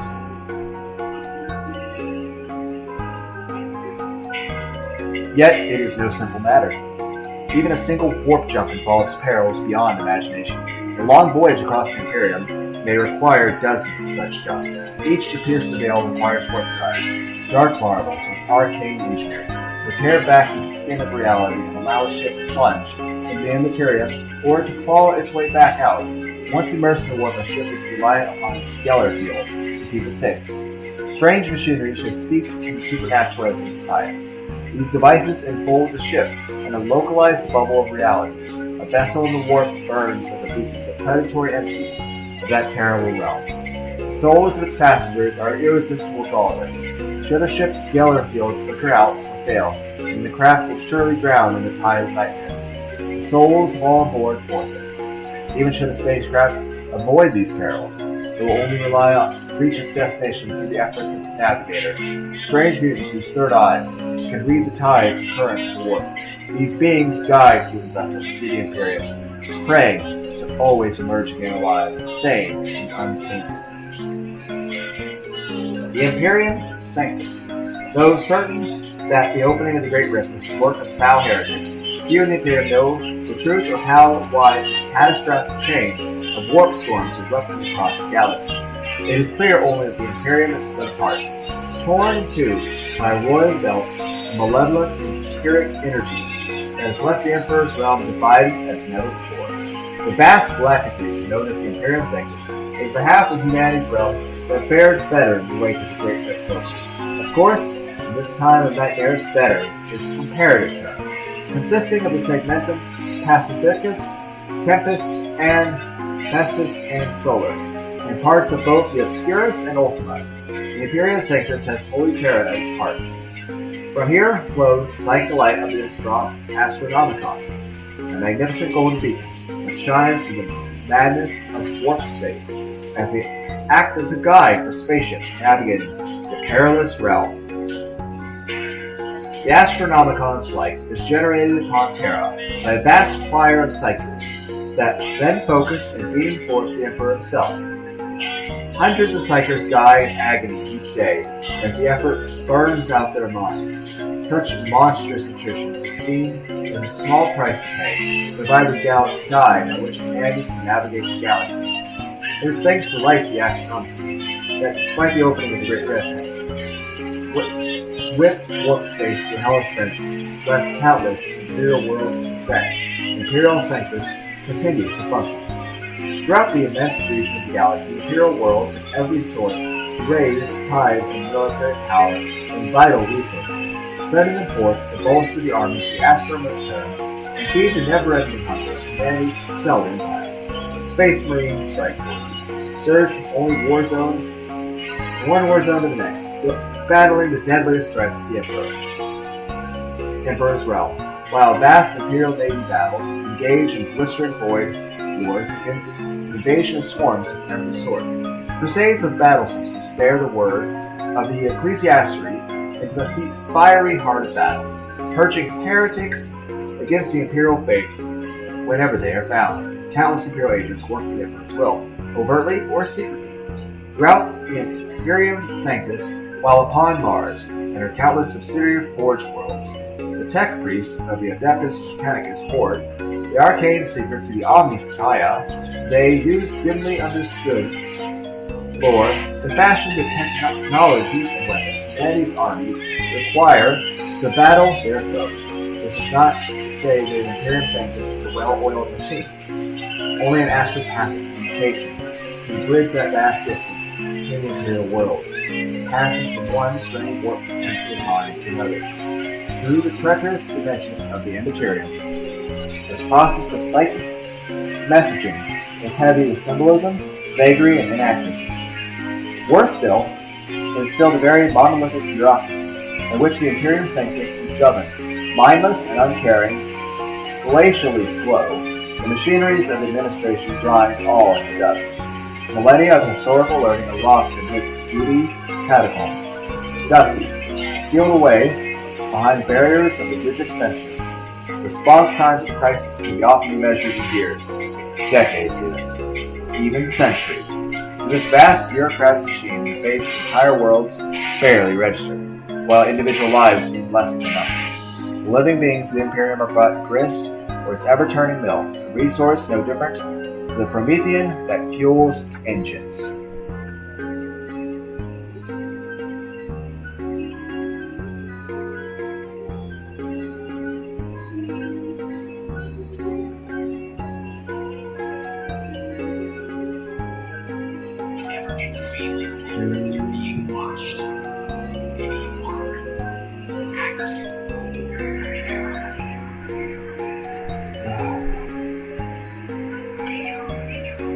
Most of the men and women who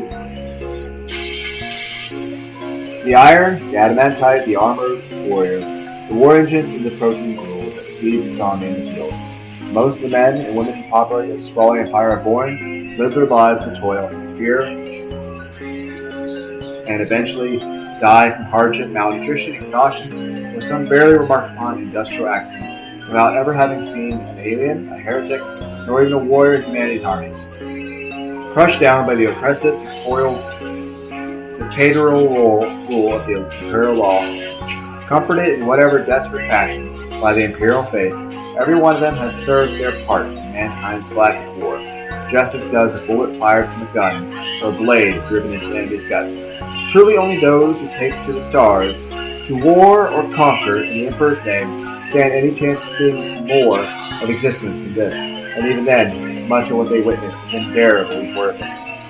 For all of this nihilistic misery and soulless oppression, the Imperium Sanctus continues to grind onward, with sheer weight and momentum, carrying it forward through tragedies unnumbered and hardships untold. This is humanity's effort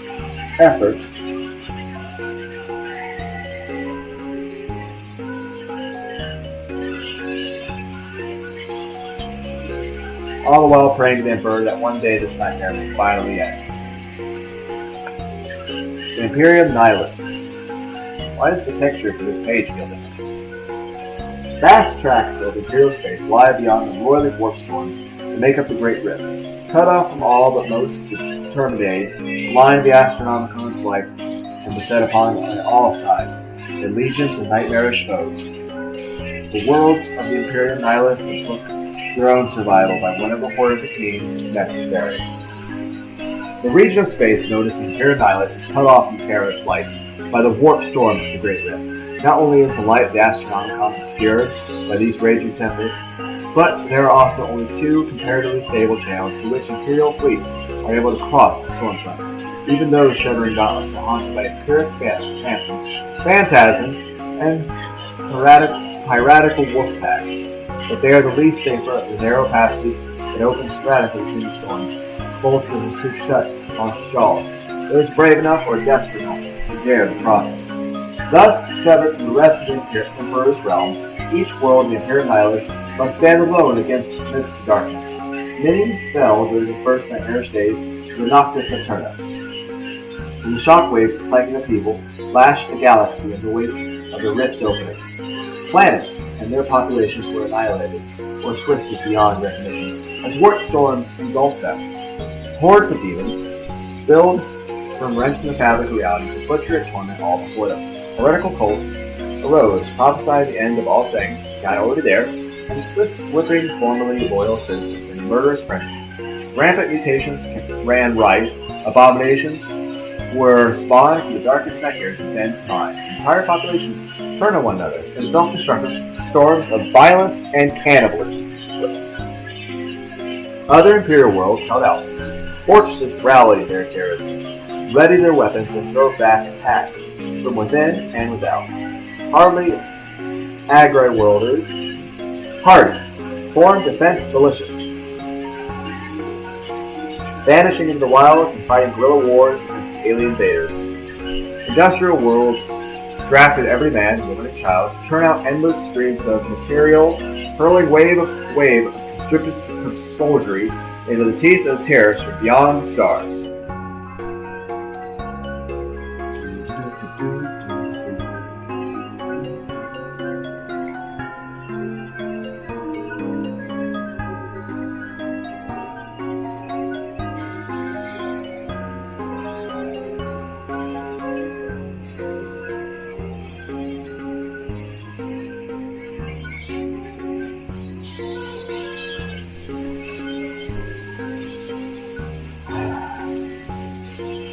Many worlds are wholly.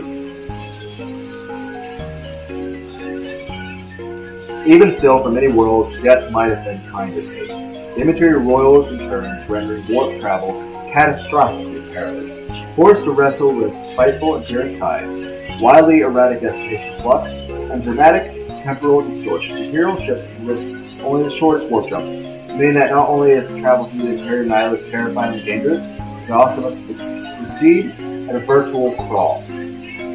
Interplanetary communication, too, has been almost entirely stifled. Forcing a message across the Imperial Nihilus requires Herculean and often fatal effort. And even those massive missives that do make it to their intended recipients arrive in the form of recurring nightmares. Many worlds are wholly isolated, more than one population, believing themselves the only surviving bastion of human civilization in the galaxy. Many planetary governors, military commanders, and religious leaders have been forced to make terrible choices and commit monstrous deeds in order to keep the lights of civilization burning upon worlds they rule. Plagues of mutation, madness, and supernatural diseases blossom while landscapes warp and change beneath baleful skies. Malefic entities manifest seemingly at will to prey upon the unwary, while simple despair stalks every human soul. And always the great rift blazons itself across the firmament, corrupting all that is noxious light touches. Though human territories within the Imperial Nihilus are crippled, the same is not true of their enemies. Some Xenos races possess alternate methods, by which, be they technological, biological, or human sources, by which they can traverse the stars while bypassing the warp altogether. Others revel in the madness that is unleashed, joyriding the currents of the pure madness, wherever fate wills, and fall in howling tides upon whatever world lies in their path. That which blights the hero worlds, fleets and armies, only to aid the worshippers of the dark gods, even as it churns madness the warp speaks of heretics and traitors along with favorable tides. More often than not, bearing their destination swiftly, not safely. Surges of immaterial energies allow renegade cycles to enact unspeakable rituals that drag entire worlds to damnation, or translate quickly into the hellish heart of war. Ancient and terrible beings, not seen abroad in millennia, feed off the raw energies of the unbridled chaos, gathering their strength to force their way through. The veil and fall upon humanity with howl and glee. Everywhere hope fails. Still, the loyalist worlds of the Imperial Nihilus fight on, shoring up their faltering hope with unbridled hate. For every system swallowed by darkness, a crusade blazes a trail across the stars to lead the desperate defense of another. Space Marine chapter plans, inquisitional fortresses, and the depthless orifice, precipitories shine, and bright beacons to defense amidst the shadows. Night world light their wave fires and weather the storm, just as they did during the dread millennia of old nights. Meanwhile, daring rogue traders, dogged adepts and cannons, explorers, fleet and courageous imperial navy, flotillas brave the tumult of the Immaterium to bring hope to lost worlds and claim the new colonies for mankind. Perhaps the end of the galaxy draws eyes. Perhaps the darkness of the Imperial Nihilus will spread.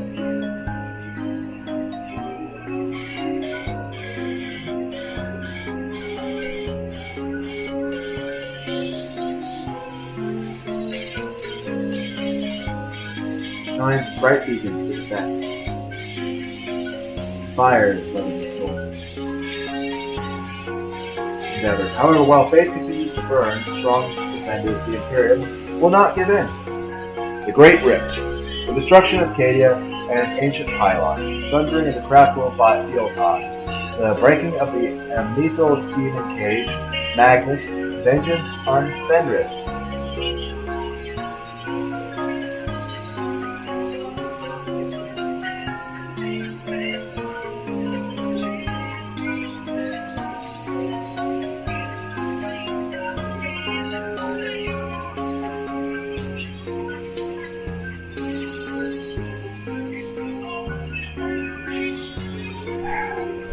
Stuff of reality. 41st millennium races towards its bloody conclusion. Any of all might have been the final blow that broke the fault lines wide open and released the great rift upon the galaxy. Known also as the Satrix Maledictum, the Imperium, Gorks grinned the Orcs, and Dacidian to the Aldari, and countless other names, weighted by dread anthology mythological symbolism. It has changed the face of the war for the galaxy. Upon its opening, the rift unleashed a tsunami of ferocious appearing energy and supernatural darkness known as the Imperium as the Noctis Atenna, and this alone claimed countless worlds, fleets, and armies. Though the shadow has receded, still the rift boils and spreads, devouring entire races with its unnatural fury. I'll probably read the part on the Emperor of Mankind, the rule of the Imperium, and then when I get to the section about the Angels of Death, I'll stop before that. So part 2 will ever be, if I ever do a part 2, considering the disaster of trying to stay on any kind of track this has been, it would start with the Angels of Death.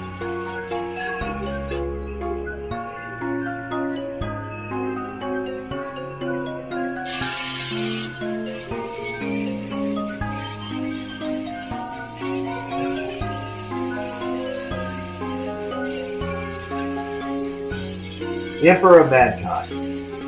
The vast majority of man, the Emperor is God. He is divine presence who sits the golden throne of Terra. He is a guider, ruler, a higher power which they offer their prayers and deliverance. He is depicted and worshipped in myriad forms of souls beyond count. Most would be driven mad with despair if they knew the truth. The God Emperor towers over all. In his shadow, the heretic, the mutant, the witch, and the rebel find no concealment nor sanctuary, but rather the cold dread, the certainty that his gaze is upon them. Their time of doom is nigh. Only the faithful may walk in the sight of the Emperor, and feel not by security, for they are his willing servants, just as he is his rightful master, just as he is their rightful master. 10,000 years have passed since the Emperor arose in holy terror. It was he that united the rising remnants of humanity and led them to reclaim their lost stellar empire. Records of that glorious age are gone, ground to dust with the weight of passing aeons, and lost amidst the deeply buried and root-sealed vaults that none can now open. What remains is allegory, myth, and religious scripture. It tells of a great crusade to drive back the darkness of old night, and replace it with the golden light of the Imperium. The Emperor's gene sons, the demigods known as primarchs, led his armies of reconquest. Before them, no foe could stand. Eternal glory beckoned. Then came heresy. Then came the arch-traitor Horus. The Emperor's fallen son, Horus, made war upon his father's realm, leading fully half of his mighty brothers into damnation alongside him, and in so doing, serving the will of the dark and terrible chaos gods. Tales tell of a devastating war that swept the stars.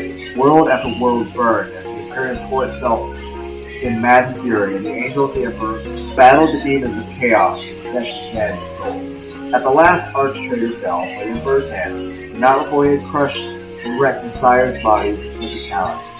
Legend tells the Emperor ascended to his golden throne that day. His physical form was broken, sustained only by life's arcane machines, yet his soul and his almighty sanctioned mind remained as powerful as ever.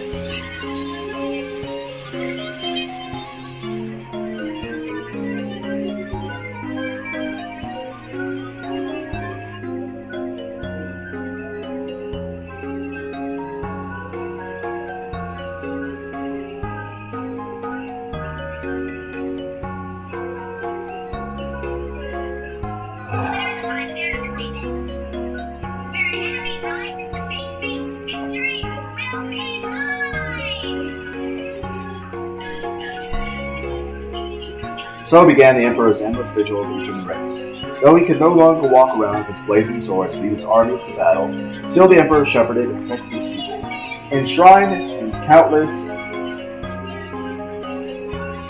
ecclesiastical sermons, illuminated text, magnificent frescoes, and immense stained armor-glass windows across the galaxy, and teaching remains central to the imperial faith, that the Emperor shields mankind from harm, battling the demons of the warp in space beyond reality, so long as his servants remain faithful to him. The Emperor protects. In truth, the Emperor is a carrion lord, his body long withered and decayed. The arcane machinery of the golden throne encases physical remains entire and preserve them using stasis fields and psi fusion reactors. But of the godlike being he once was, only his supreme will remains. The Emperor cannot communicate with those who serve him, cannot issue commands or make his desires known. His rule is far more metaphysical in nature, for it is by his will that the dark terrors of chaos prevent it from overthrowing humanity wholesale. Even as the mummified corpse rides in eternal purgatory upon the golden throne, purgatory forever, love at first bite, decays. So his potent spirit still bestrides the warp and does battle with the endless tides of prolific beings. Hello, puppies. that would otherwise burst forth and tear his people apart. The Emperor has given all he has that his imperium might endure. Though it has diverged greatly from the realm of strength and civilization he envisioned, endure it does.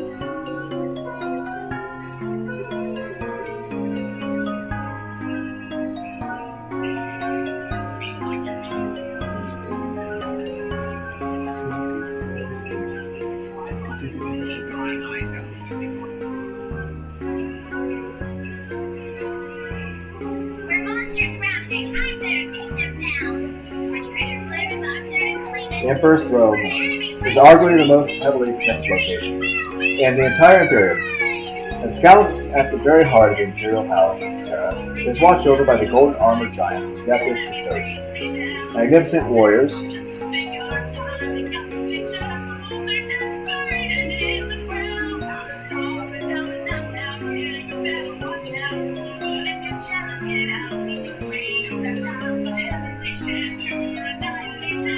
is watched over by the golden armored giants of deathless bestows. Magnificent warriors whose bodies resonate with incredible energies, genetic alchemy, whose entire existence is devoted to protecting the Emperor's physical pursuits and enacting his divine will. The palace itself is an immense fortress, fashioned built atop the world's greatest mountain range.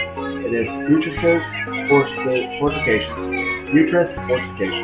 an enormous gun emplacements, fit to see off armadas that could destroy entire stars. The void around Terra throngs of fleets, vast orbital defense platforms, and void-born minefields.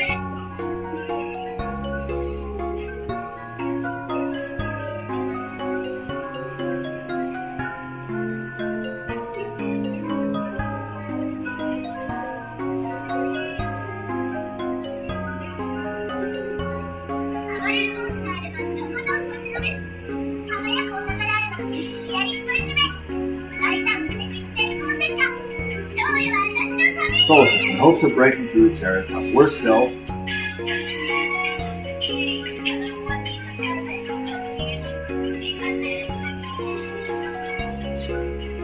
hurling themselves against the defense of the solar system, hopes of breaking through Terra itself. Worse still, though, the finest magi, the machine god, throng around the golden throne in never-ending community. Much of their ancestral lores are lost. There are none left in the Imperium capable of maintaining the throne's arcade systems, and now whispers hint darkly that they may be failing. Since his interment, the Emperor has had to consume souls of 100 cycles a day to sustain his existence, but it is said that his appetite for life force is becoming insatiable. Does this mean his own fading at last? If so, humanity is surely doomed, for the Emperor dies and the subjects will soon follow him into the abyss.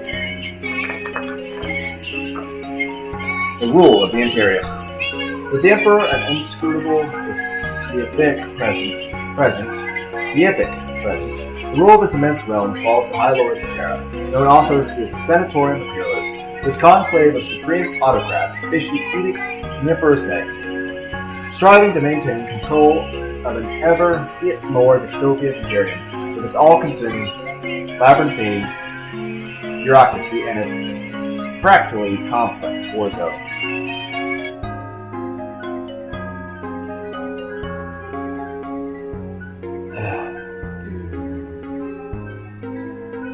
The Imperium is so vast, so thinly spread across the unimaginable cosmic distances,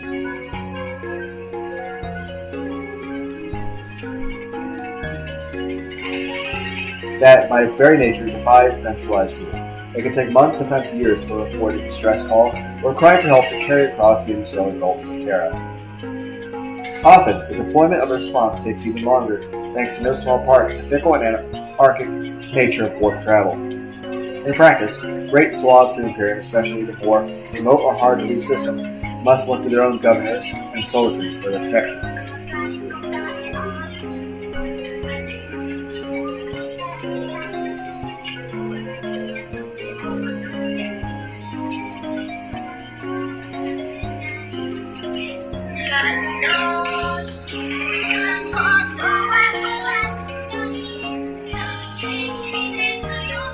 It may be easy. It can be easy for those who dwell upon such isolated worlds to feel as though the wider Imperium is distant and holds little claim to their ground. However, just because the Emperor's realm is so vast as to be all but ungovernable, This does not mean it's cyclopean. Bureaucratic machineries do not aggressively continue to try.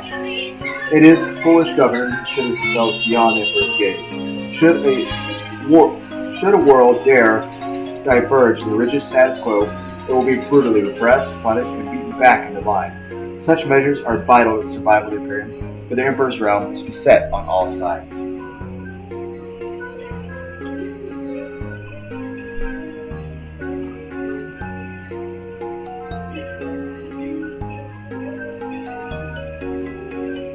Examples must be made if every world is to toil as it must, for the galactic war effort to be kept free of the slightest chance of insurrection, heresy, or worse. The High Lords themselves always number 12. 9 titles upon the council are consideredly virtually pseudosect. Positions such as Master of the Administratum, the Paranoble Envoy, and the Navis Nobilite, and the Fabricator General of the Adeptus Mechanicus being always preeminent. Other positions, very strong, for amongst the rarefied circles of Terra's great and good, it is their duty to attempt to temper the Emperor's will and hope that his potent mind guides the choices they make, choices that routinely decide the fates of billions.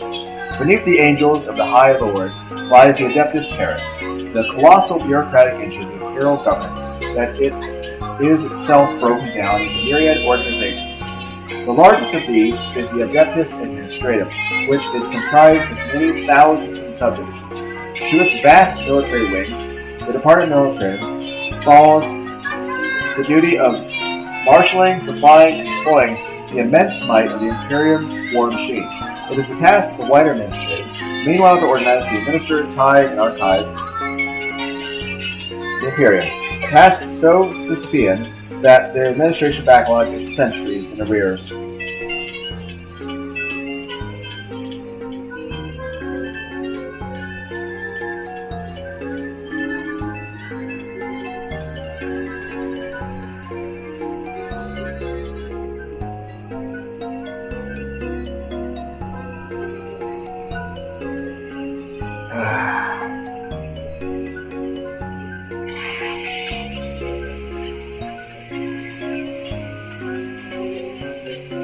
The cogs of the administration grind ever onwards, however, burning through thousands of exhausted or insane acolytes every day. It is enough that the task is performed, and understanding is neither required nor welcome. There are many other organs. The Adeptus Terra, the Navis Nobilite, the illustrious houses of sanctioned youth navigators, the Adeptus Astra Telepathica, whose black tips prowl the Imperium in search of potential psychics, and whose sociological cicada assesses and trains them, or else condemns them to be fed the Emperor's golden throne. The Adeptus Astronomica, who train the psychics that will take their places generating the Astronomicon to guide the Imperial ships in the war. The Adeptus Arbiters, who judges and arbitrates and enforces the word of the Imperium law across the Emperor's realm. The official Sananorium, which takes the most truly exceptional amongst the human herd and transforms them into monstrous and highly specialized intelligence. The list goes on and on. Many autonomous and semi-autonomous bodies help to rule the Imperium with dogma and military might.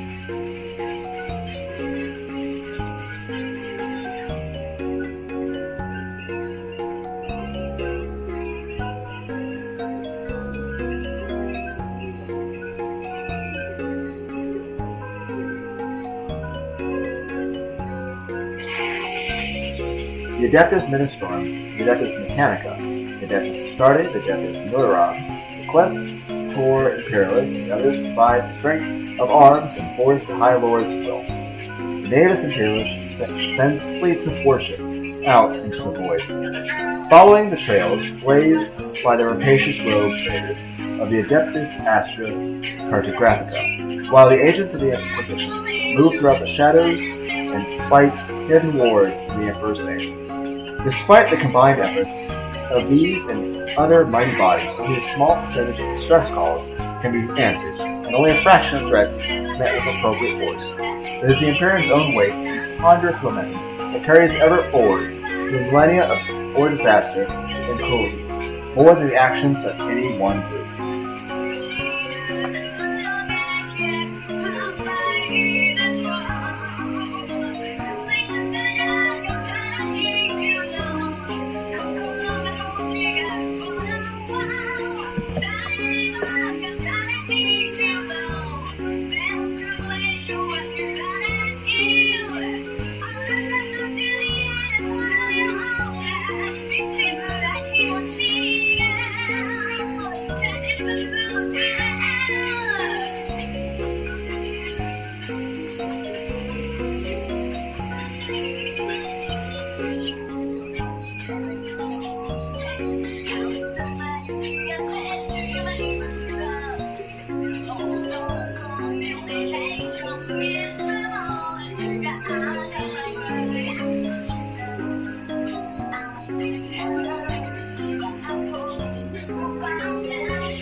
I'm